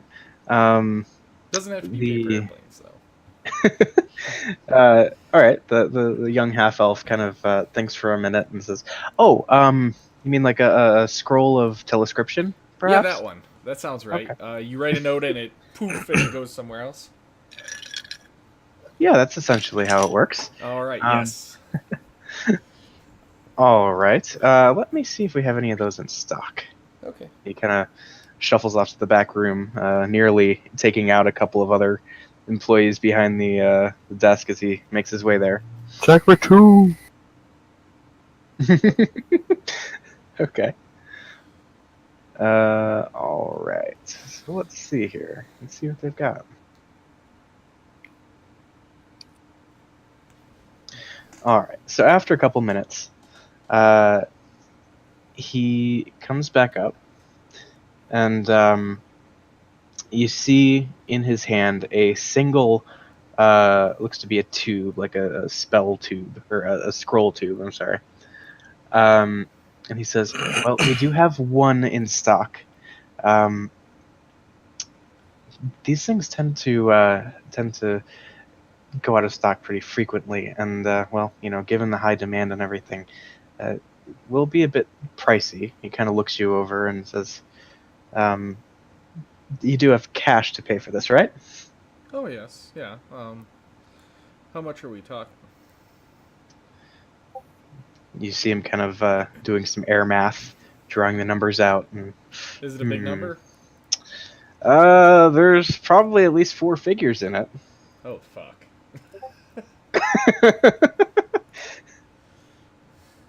And he's like, that will probably come out to about 2,500 gold. Is it a one-time use or does it have? Is it an item? No, you can tear off sections of it to use at any given time. Oh. How big is it? Well, probably about big enough to get maybe 40 to 50 uses out of it, depending on the message, of course. I look at Shragdur and Bungdo. You think we should get it?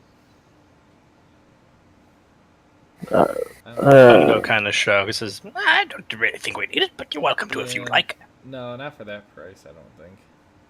I just figured we could use it to keep in touch with our business opportunities. Yeah, Maybe later. Huh? Maybe later. Yeah, look back at him. Well, I didn't realize it was going to be that expensive. We do have enough, but unfortunately we've got other uses for it right now, so... Fair enough. Well, if you change your mind, feel free to come back by. I can't guarantee we'll always have one in stock, but well, we'd be happy to take an order and let you know should you decide you need one. Okay. Well, thank you, and I'll head out. All right. And then I guess I gotta assume the other two follow me. Yep. And Undo probably does as well.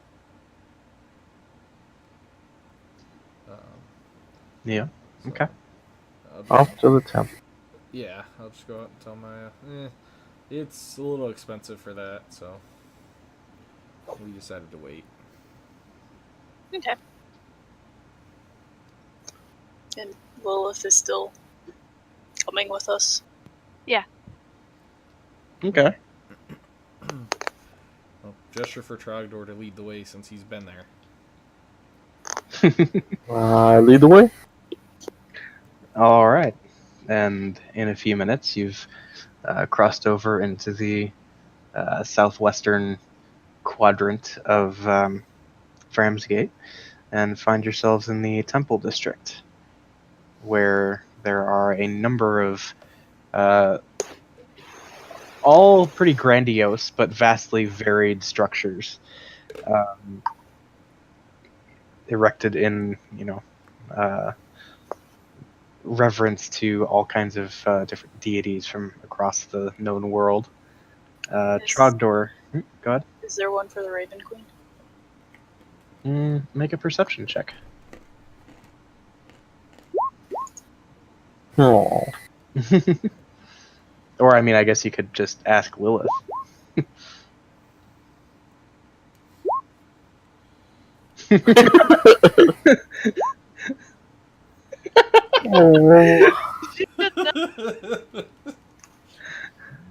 I would say Lilith would probably know that there is a small temple to the Raven Queen here. Given the nature of the deity, people in the capital city try not to really think about her too much. But yeah, there's certainly a presence there. And as you're all kind of looking around, Trogdor hurriedly kind of ushers you to the Temple of Bahamut, where you see a pair of large double doors kind of held open, opening into a large stone sanctuary. I let Lilith ride on the steed the whole way, by the way. What? Okay. Trogdor has been riding on the back of what's essentially a small platinum drake. Okay. With his cobalt on his shoulder? Yep, just dragon on a dragon. On a dragon. Okay. Dragonception. I stopped at the Raven Queen statue and said a little prayer and then moved on. Okay. So yeah, you see Lilith kind of drop off from the tail end of the group, just for, maybe a minute or so, as she stops and kind of pays her respects and says a quick prayer. But yeah, so you're all led back to this Temple of Bahamut, and Trogdor makes his triumphant entry on the back of his steed. You're just like riding it straight into the temple again. I was letting Lilith ride it. Oh, okay. What am I writing? A small platinum drake, if you would like to. Bungdo turns into a rhino. And there's a rhino. I hop on Bungdo. Yeah, I get on the Drake. All right. And suddenly there is a rhino and a platinum drake just strolling down the road. Like you do. All right. I pat it lovingly. So, that being the case, you make your way into the temple, I guess, on Drake back and Rhino back? Mm-hmm. I'll ride on Bungdo too. Okay. Yeah, and Trogdor kind of leads the way. Best you can tell, they seem to be all right with him bringing his ride in. So why not? And yeah, I guess Trogdor then just kind of continues all the way up the central aisle of the sanctuary, and you see a number of the clergy kind of like stop and just look like, what the hell's going on here? Yeah, I'm kind of a big deal.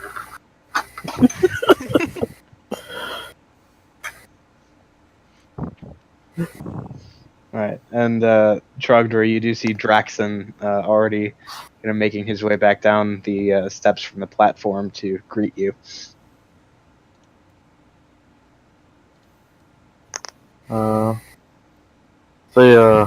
We've returned from the library.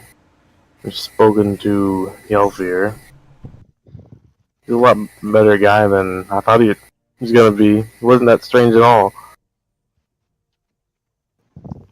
Well, you said you met him at the library, right? Yeah.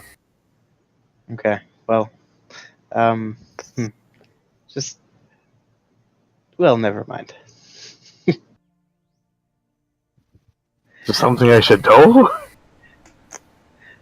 He has an interesting personal life. Really? What does he do? He kind of just ignores your question and says, "So, what have you learned?" What does he do? He has some interesting pursuits. Nothing harmful, but a bit strange. No. Okay. None of my business, really. Okay. Well, he's gonna be translating and figuring out how to use this tablet we found. Yeah, he said it could possibly take a few weeks.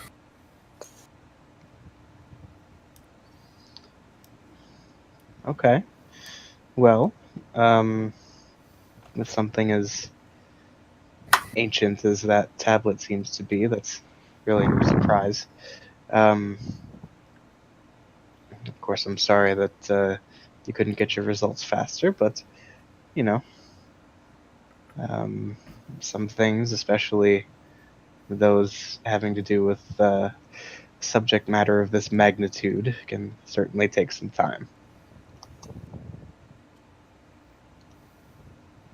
So, is there anything else I can help you with? I see you've brought your entire adventuring group with you this time. Yeah, there is one more thing. We were planning on going to the ruins, between here and, Perrin. And, I say Basil. Basil. yeah, it's that place. And we heard there could be potentially some harmful things down there. Not sure what still. And we were wondering if, you yourself or any other cleric or paladin here could scry down in there and see what they can find out.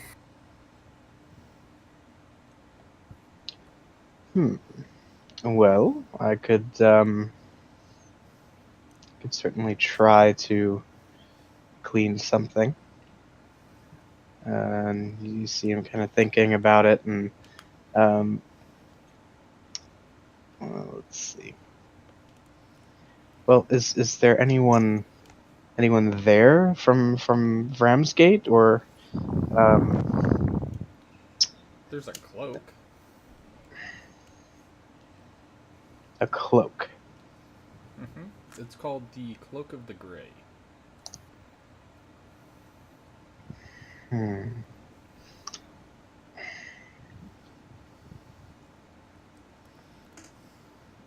Well,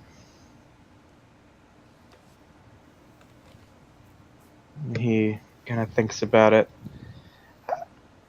Is there any reason I would know this cloak? I'm sorry, I'm not really one for material things.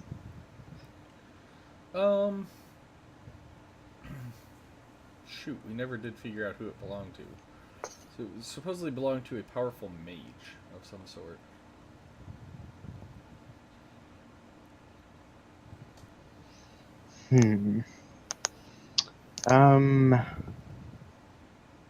He thinks.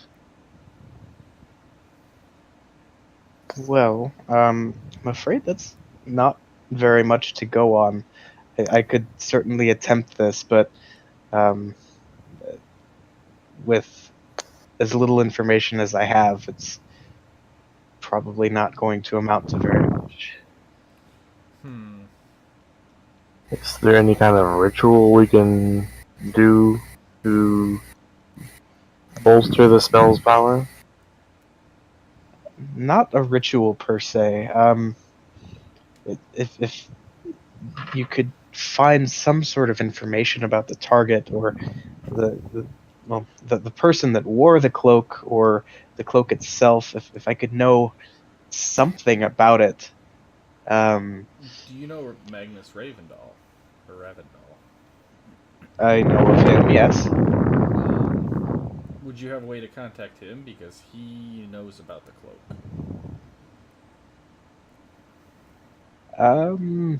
He thinks and says, yes, I could do that. He seemed kind of close his eyes. He seems to think for a moment, and he mutters something under his breath and pauses for just a moment, kind of looking around, almost in kind of anticipation. And then he sort of nods and says, "All right. Well, at least now I suppose this would be possible to attempt. Not having any first-hand knowledge would still be a bit of an impediment, but, well, let me see what I can do." Did he say who it belonged to? He didn't give a name, but he did confirm my suspicion that this is a possession of, well, the one that used to be known as the Grey Mage. Oh. I want to hold my holy spell and pray to Bahamut that it works. Okay. Just out of curiosity, what do you know about the Grey Mage? I know he was, generally speaking, a rather upstanding individual who did a fair bit for the less fortunate of Ramsgate. Certainly one to stand up for equality, and as such gained a great deal of favor with the king. In fact, I believe they were good friends. But well, he went missing several years ago, and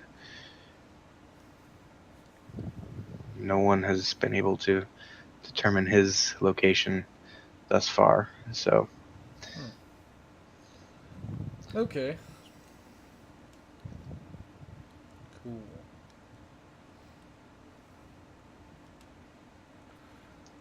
so shall we attempt the scrying spell? Sure. And he, without pause, just immediately turns around, heads over to like a small altar off to one side of the sanctuary, where there are a number of candles and sensors already kind of configured, and he heaps a little bit more incense into the various sensors and kind of relights any of the flames that have gone out. You see him just kneel in front of this altar, and as he does so, you see, as he finishes a brief incantation, his head just snaps up, eyes wide open, pupils just entirely obscured by a divine glow. And this is the part where I make a roll to see if it's actually going to do anything. With advantage? Question mark? Question mark.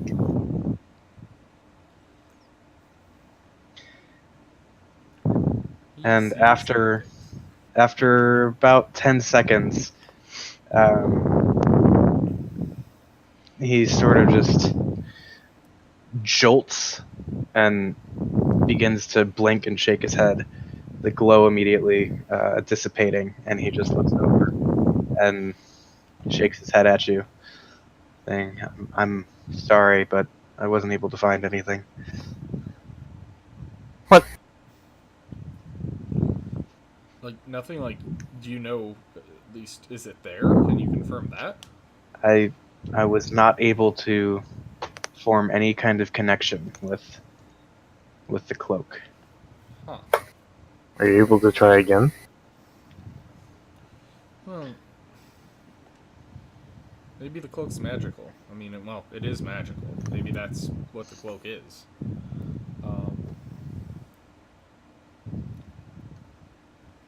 You don't happen to know what this cloak does, do you? I do not.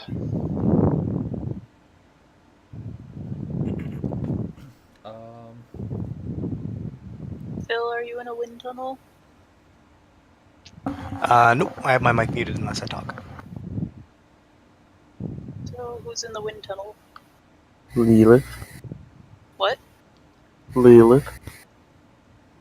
Yeah, Laura's just. Oh, sorry. It's alright. Well, I put it, I have something just sitting on my key because I'm sick of pressing it in every time I talk to it. So I guess I probably shouldn't do that. Just Mike is always going.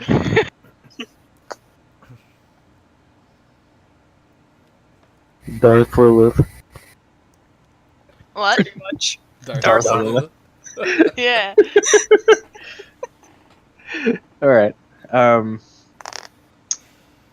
But yeah, so anything else you'd like to do at the temple? Back to the library. Or I guess I'll ask him. Is there any other place that you would recommend us going to find information about the Grey Mage?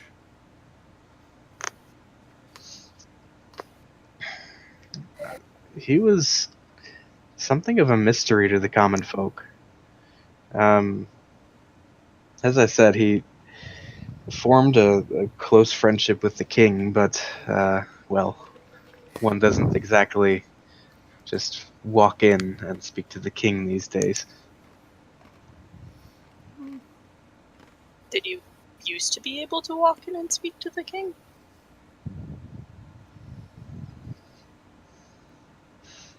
He kind of thinks for a moment and just says, well, things in the palace have been a bit different lately. I'm not sure what has changed, but the king did at one point hold regular audiences with the public. Not necessarily one-on-one meetings, of course, but there were open forums that were held, and he, for whatever reason, has recently stopped engaging in that.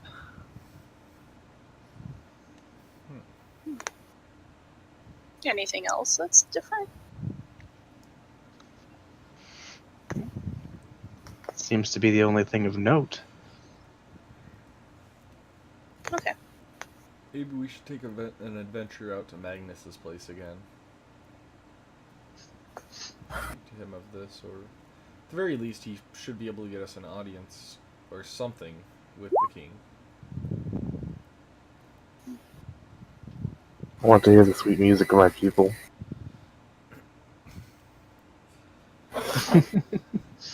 It's a Justin Bieber concert. That's all you hear is Justin Bieber music. That's not heavenly music. It's the music of your people.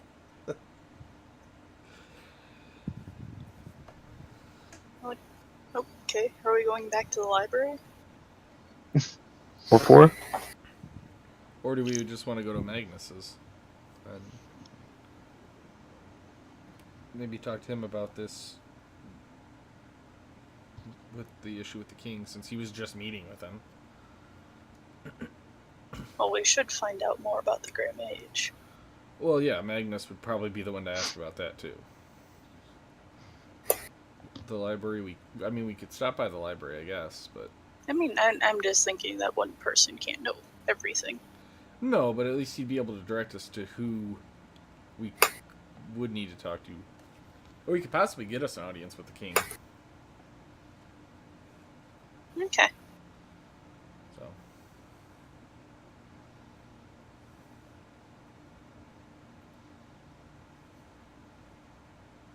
Follow the leader. All the RP. Let's go see Magnus. And Magnus I turned Burnsides. I turned to Lilith and told her about Magnus. What? Lilth. Who's Lilith. Magnus? So we ran into his daughter, who was disguised outside of the city, but apparently he's one of the people that, like, was it a duke of the city or something? He is one of 5 counts of Ramsgate. Okay, he's a count of Ramsgate. And he told us about this cloak that may be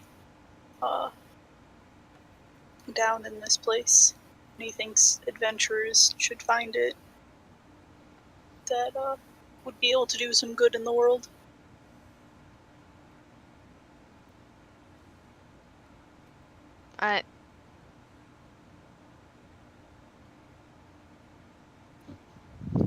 So, going to see Magnus then. Yep. And we're traveling by Rhino and Drake. Drake. Oh, of course. So it should be quicker. A little bit. This So, makes it easier for Maya to take in all the sights. there you go. Are you But gonna yeah, you- stop to look at mushrooms? No, that's Trogdor's expertise, Yeah, because all paladins like mushrooms. Mm-hmm. that's true.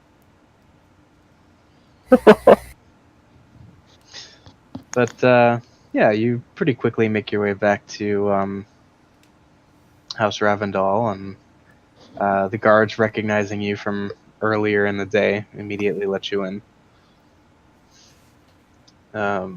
Steed and all. Hmm? Steed, rhino, and all. Yeah. They don't really seem phased by that sort of thing. I asked Trogdor to help Bungdo touch one of the candle sconces when we get in there. Being haunted by your past failures, are you? Yes. All right. But yeah, you're immediately let through the main gate into the courtyard, and easy enough to make your way up the steps to the grand entry hall. Make your way down there, and head into the meeting room, kind of council chamber setup that Magnus had, where you spoke with him last time. And as you kind of approach the doors to the chamber, the guards just swing the doors right open for you. Again, same ones that you recognize from your encounter, probably not more than 3 hours ago at this point. Um, Do they appear like shaken at all by Lilith? Lilith. Yeah, I can't. Lilith. yeah, not Lolf, first of all. No. Yes. But yeah, um, they seem a bit. I wouldn't say suspicious, but cautious. Okay. But given that she's in your company, there's kind of an inferred. Well, if anything goes wrong, you guys could probably handle it, right? Yeah, I was just more. I didn't know if they were like impassive to this because that would kind of scare me more than them being a little nervous. Because it would mean that they're used to dealing with dark elves, and I don't know that I want to associate myself fully with. You're so racist. Oh, yep. I am a dwarf. How we- I mean, that's. I mean, to be fair, your people have probably cost him thousands of gold in delayed shipments. So, That's Yeah. fine. Have we been walking through sunlight? you have, but I would assume that you're doing your best to cover up. Yeah, I have a big ol' hoodie on. Alright, a cloak in fantasy terms. Okay. I turn to you and tell you that I have a head wrap. If that would be more comfy to you. Smile a Thank bit. you, I'm fine. Yeah. What? Where's Malkar when you need him? I don't really know too much about drows, so I'm just assuming you want something to cover your head. What color are Lilith's eyes? Black. Black. Like, they're still white, but the iris is black. Oh, okay. So it's just like white and then black people. Yeah. Huh. Okay. Can I call you Lily? Oh, that's my kitty's name. In real life. Lilith approves of this, though. You can call her Lily.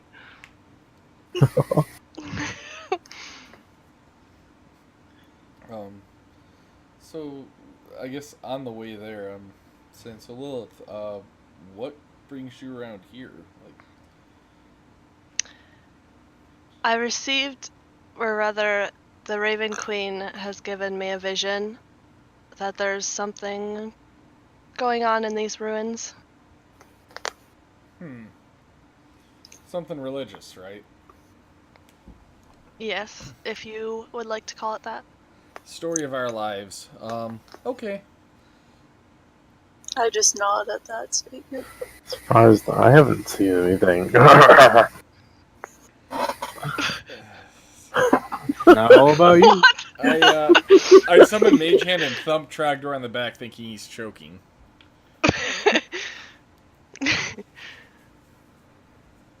You okay, Tragdor? Yeah, I'm fine. Okay. Which one is the gnome and which one is the dwarf? I am the dwarf, and Bungdo, Bungdo is the gnome. Okay. Well, actually, he's the rhino right now. Yeah, Okay. there's that. Oh my gosh. Why did you guys fight a rhino? No. No. No, Bungo's seen some stuff though. He's already survived a war. Yeah, he's older. He has. Yes. The rest of us are just, You're babies. yeah. About 100. I'm a baby. You're a human? Mm-hmm. Okay. I'm like the dwarven equivalent of like late teens. Oh, jeez. Technically, that means I'm older than him because I'm a young adult. Well, I mean, but that's in dwarven. Yeah. That's about 100 years. So I've had about 100 years of. You hit at 50. You're kind of Well, an adult. 50 is when they recognize you as being an adult, but Yeah. I'm like the equivalent of 26, 27 for human years. So you're older than me. How old does Lilith look? Like late 20s. So Lilith is somewhere between 1 and 500. You died. Why'd I die? What? You didn't die. Not you. Taylor did. I died. Why? Yeah. You cut out. Oh, I said she's somewhere between 1 and 500. I heard that. I think Becca's crazy. Yeah. I think Yeah, I think you're right. No. so. Becca just stroked Oh. out there for a minute. No, it's my internet connection. Oh, yeah. But, yeah.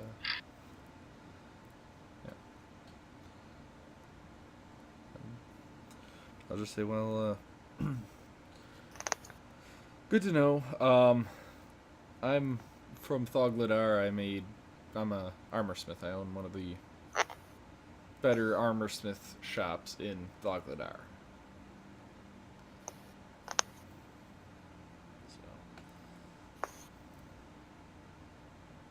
So. And I'll kind of just gesture to Trogdor. Trogdor, what? I don't think I've ever heard your. What brought you to the? Yeah, what brought you to us? Where did you? I know you're from Yordhall, but It's on the other continent. To the west. But why do you come here? yeah. After my training of being a paladin, I started having visions. Oh.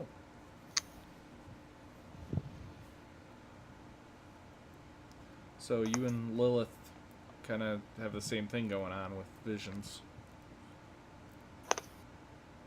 I mean, I had a dream. So, What are you, from Frozen? no. Obviously, I'm from the south because I'm black. Sure. I have a racist. dream that someday. Why are y'all racist? Y'all are racist. You should have heard it when Taylor realized I was black. Oh boy. And also the second time he realized you were black. Yeah. Wait, Maya's black?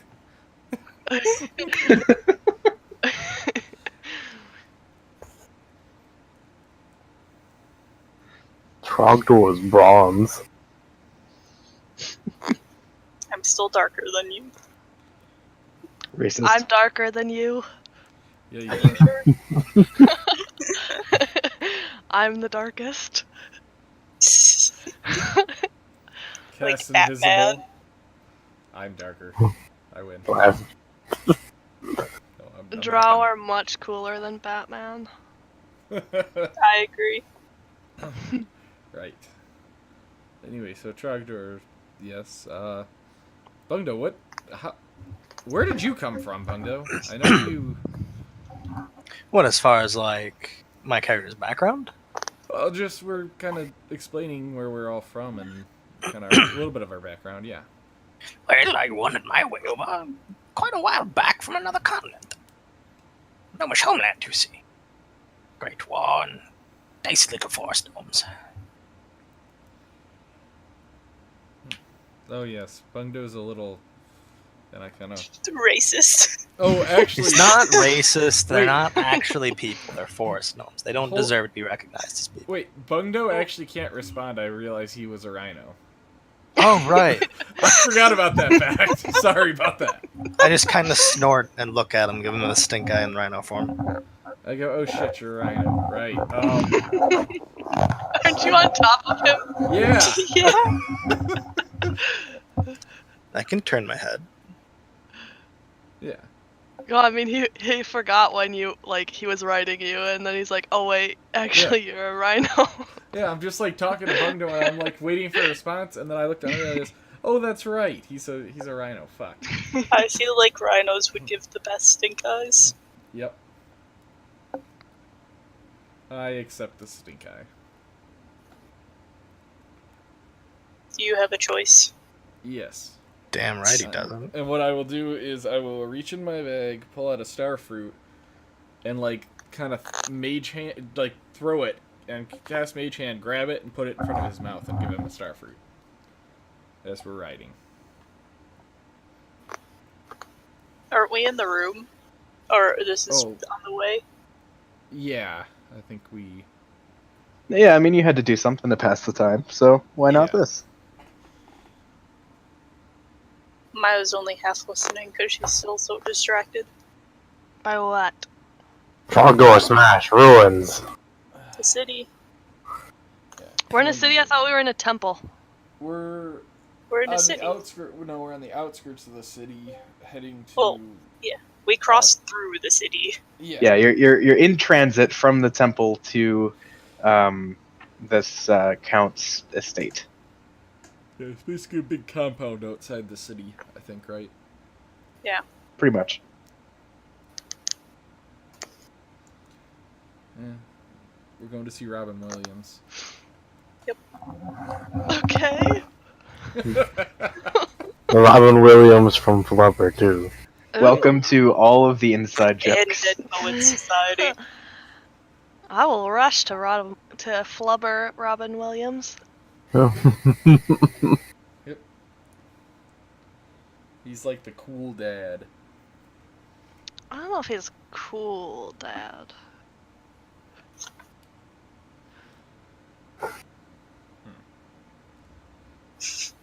But yeah. All right. So, yeah, Don't ask me about my background. if you would like to, now would be the time. I thought we. Oh, I guess we didn't do you. Yeah, go ahead, Maya. Sorry.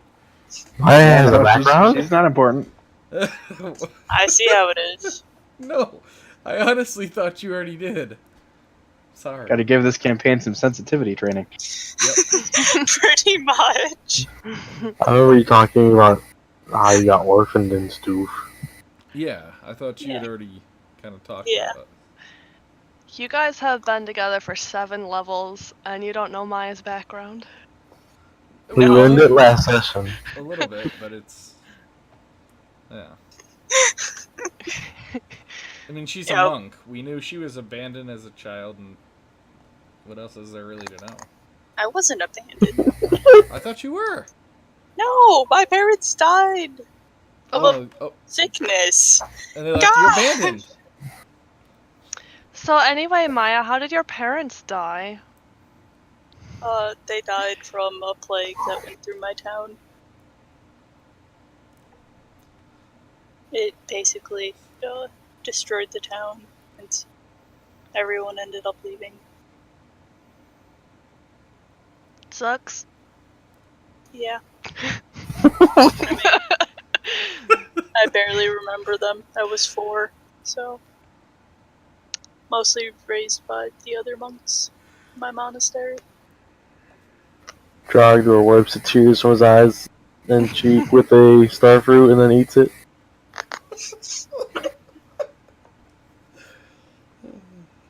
His comfort food.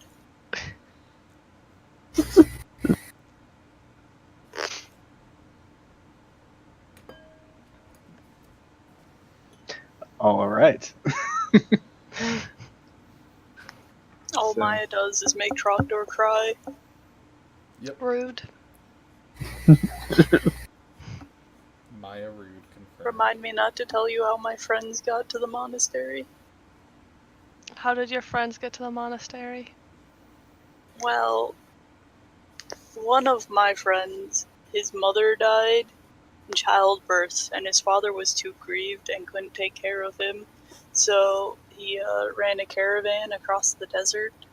So he brought his son to the monastery, and he sees him like twice a year as he passes through the desert. And another one, this was when, like, the first time I actually went out, that one of the villages was being raided by bandits. And so we went out to help. And one of them, her mother died in her arms.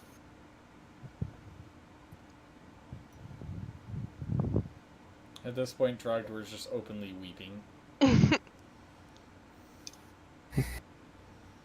Force feeding myself starfruit.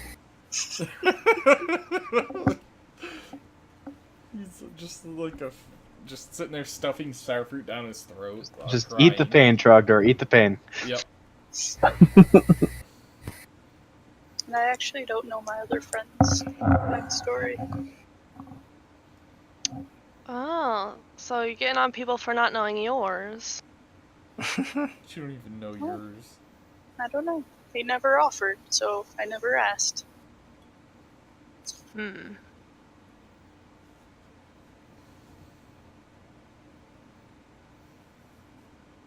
Should we rest before going to the ruins, or are we just gonna go straight there? Well, we gotta go talk to Magnus first. Or I mean, like after? Oh, Oh. what time is it? And how Almost far are 10. the ruins? They're halfway between here and Perrin, so there are ways. Yeah, it would be Probably a day or two walk. yeah, probably a couple days travel from Ramsgate to the ruins.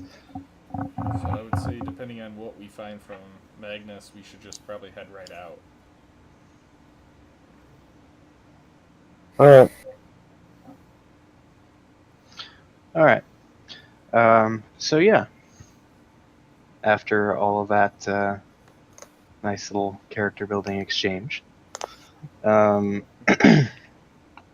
you find yourselves in the kind of council chambers in the Ravendell estate, having been let in on Rhinoback and Drakeback. Of course. And you just see as the double doors swing open and you're allowed in, you see Magnus standing up on the kind of raised platform at the back end of the room with a large canvas sprawled out on a gigantic easel, just taking a brush and like flinging various shades of paint at it. Like, eccentric artist Oh yeah, style? 100%. Okay. Like he's got a number of like different brushes of different shapes and sizes, and he's got this disaster of a palette on one side, kind of rested on a cart, where you could just see it's, instead of having like everything all nice and neat and organized around the perimeter, and maybe a couple spots where you're mixing shades. No, it's just like a blob of every conceivable color, and he just like dips the brush and. Does it look decent, at least? It looks surprisingly like some sort of kind of Like, is it like tie-dye? it's like a surreal landscape sort of deal. Oh, so like Bad Trips style. Sort of. Like, It's kinda actually like Dolly. kind of. Yeah, I would say stylistically, Trogdor, it would actually kind of remind you of your visions a little bit. Oh, jeez. Do you happen to have an artist I can look at? Like to see. Let me grab something real quick. Is Okay. it Dadaism?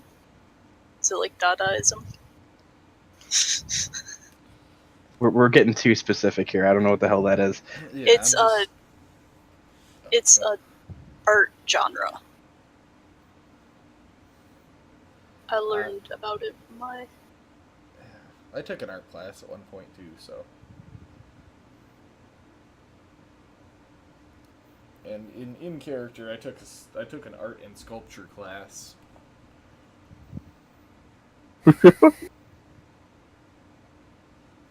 Well, I mean, I'm a dwarf. I learn how to work with stone and stuff.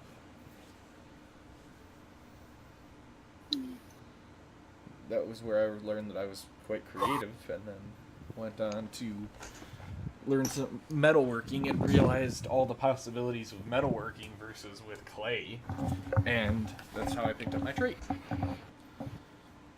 So yeah. Bungdo wants you to teach him how to do blacksmithing, so he can make his own silverware. Yeah, I can help. I can do that. Nice. Technically, it won't be silver. It'll be like steel or iron. But you know what I mean. So probably not as detailed as this, but stylistically, I think this is a pretty close fit. Oh, okay. Neato. So for those who are looking at it, that. Okay. I just opened it up in the browser.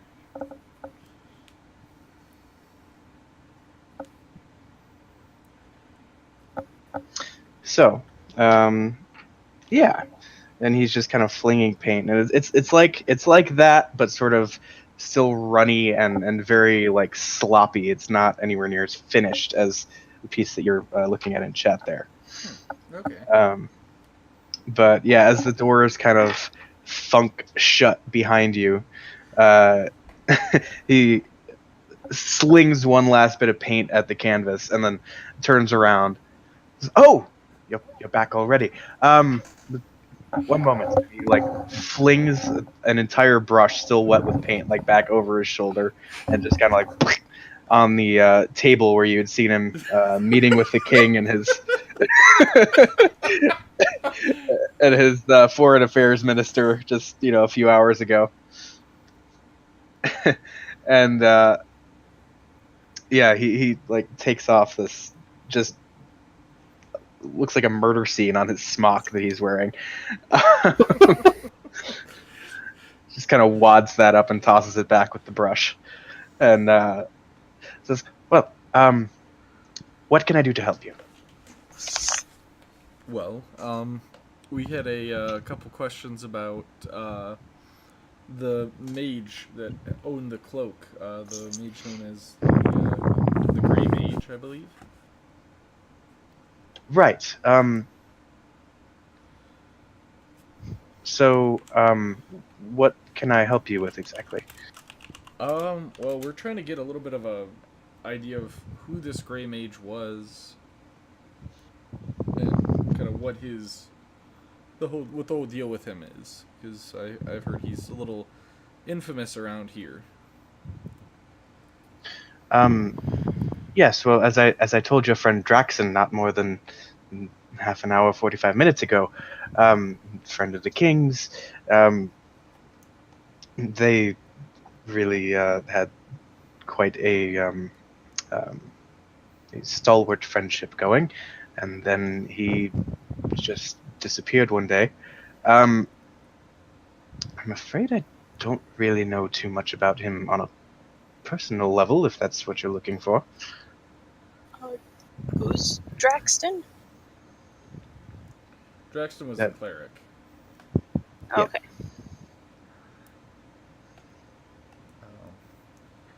Well, you said he was a friend of the king.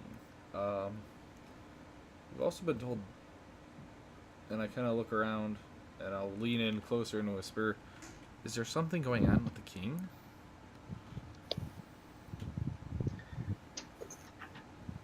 You don't really expect me to just spill the secrets of the kingdom now, do you? No. Just, I mean, we saw that you're close with him.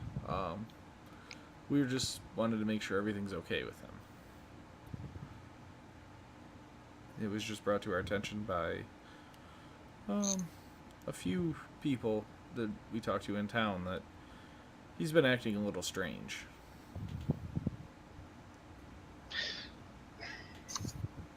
Well, I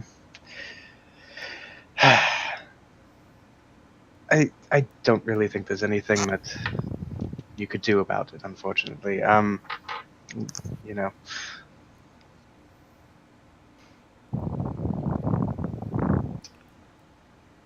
And he kind of just pauses, trying to think of the proper way of essentially brushing you off.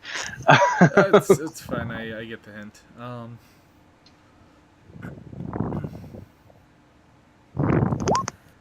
But No. I guess, do you know? Laura, Yeah, you're a wind tunnel. sorry. Do you know anybody that would know anything about the Grey Mage, other than obviously the king, which I doubt we could get an audience with?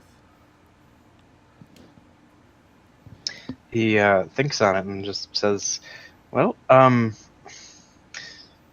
he really kept to himself mostly. He just lived off in a sort of ramshackle little tower that I think he fixed up.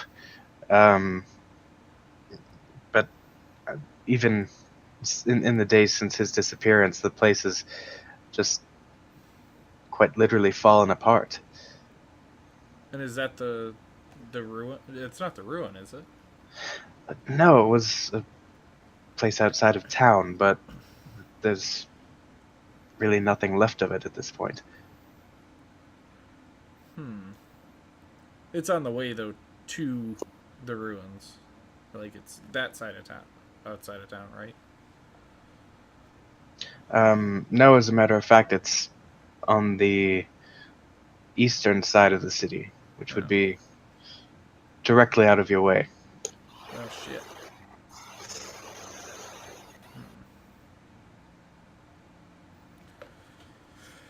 Um.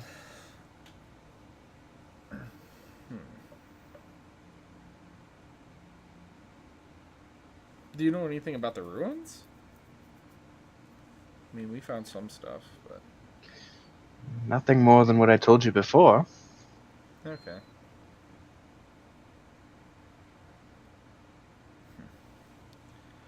Okay, well, I guess maybe we should head out to the ruins, or toward their ruins.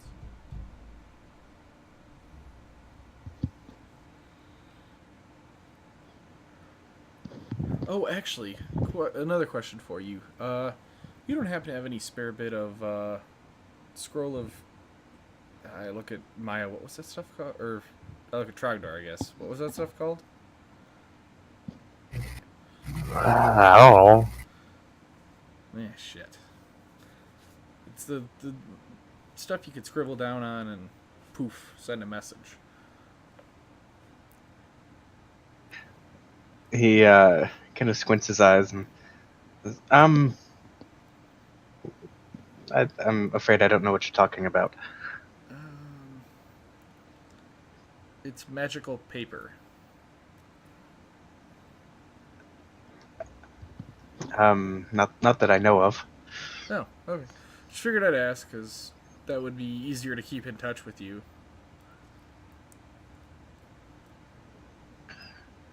Well, if I come across any, I'll be sure to let you know next time I see you, I suppose. Okay. I mean, in the short term, I can cast a spell that would allow us to communicate briefly.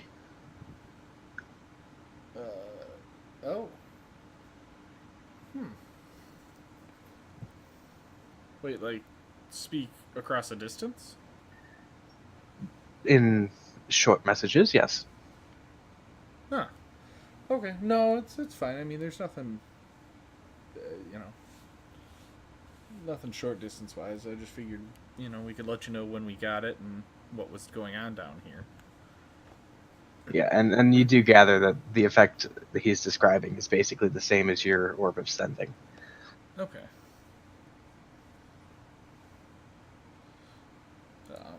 Yeah, well, we'll hold off on it then, but,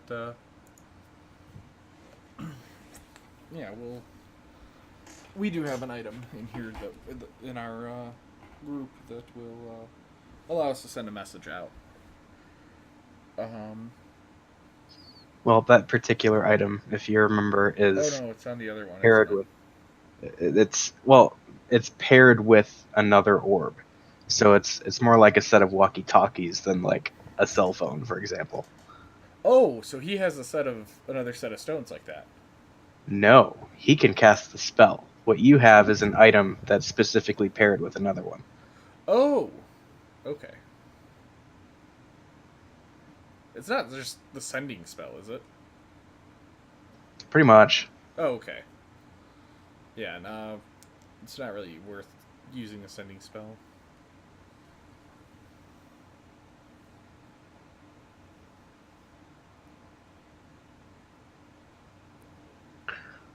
All right. Well, anything else you'd like to do here? Oh, by the way, this is Lilith. Hello. He kind of like jumps a little bit, eyes wide, like, "Oh, hadn't even noticed you." And wait a minute. And he kind of looks over. You can see him like counting the individual members of the group. Like, I feel like there's somebody else here who wasn't here before. And then he gets to the the Dragonborn atop the dragon with a miniature dragon person on his shoulder. Like, and you? I'm Trogdor Thuchian. Well, that's Paladin really of the Bahamut. us. Right. Pleasure to meet you. I'm Count Magnus Ravendal. I believe you met my lovely daughter earlier. But, well, let me just wish you safest of travels and remind you that should you need anything, don't hesitate to reach out via spell or pigeon or whatever means you might be able to secure at the given time.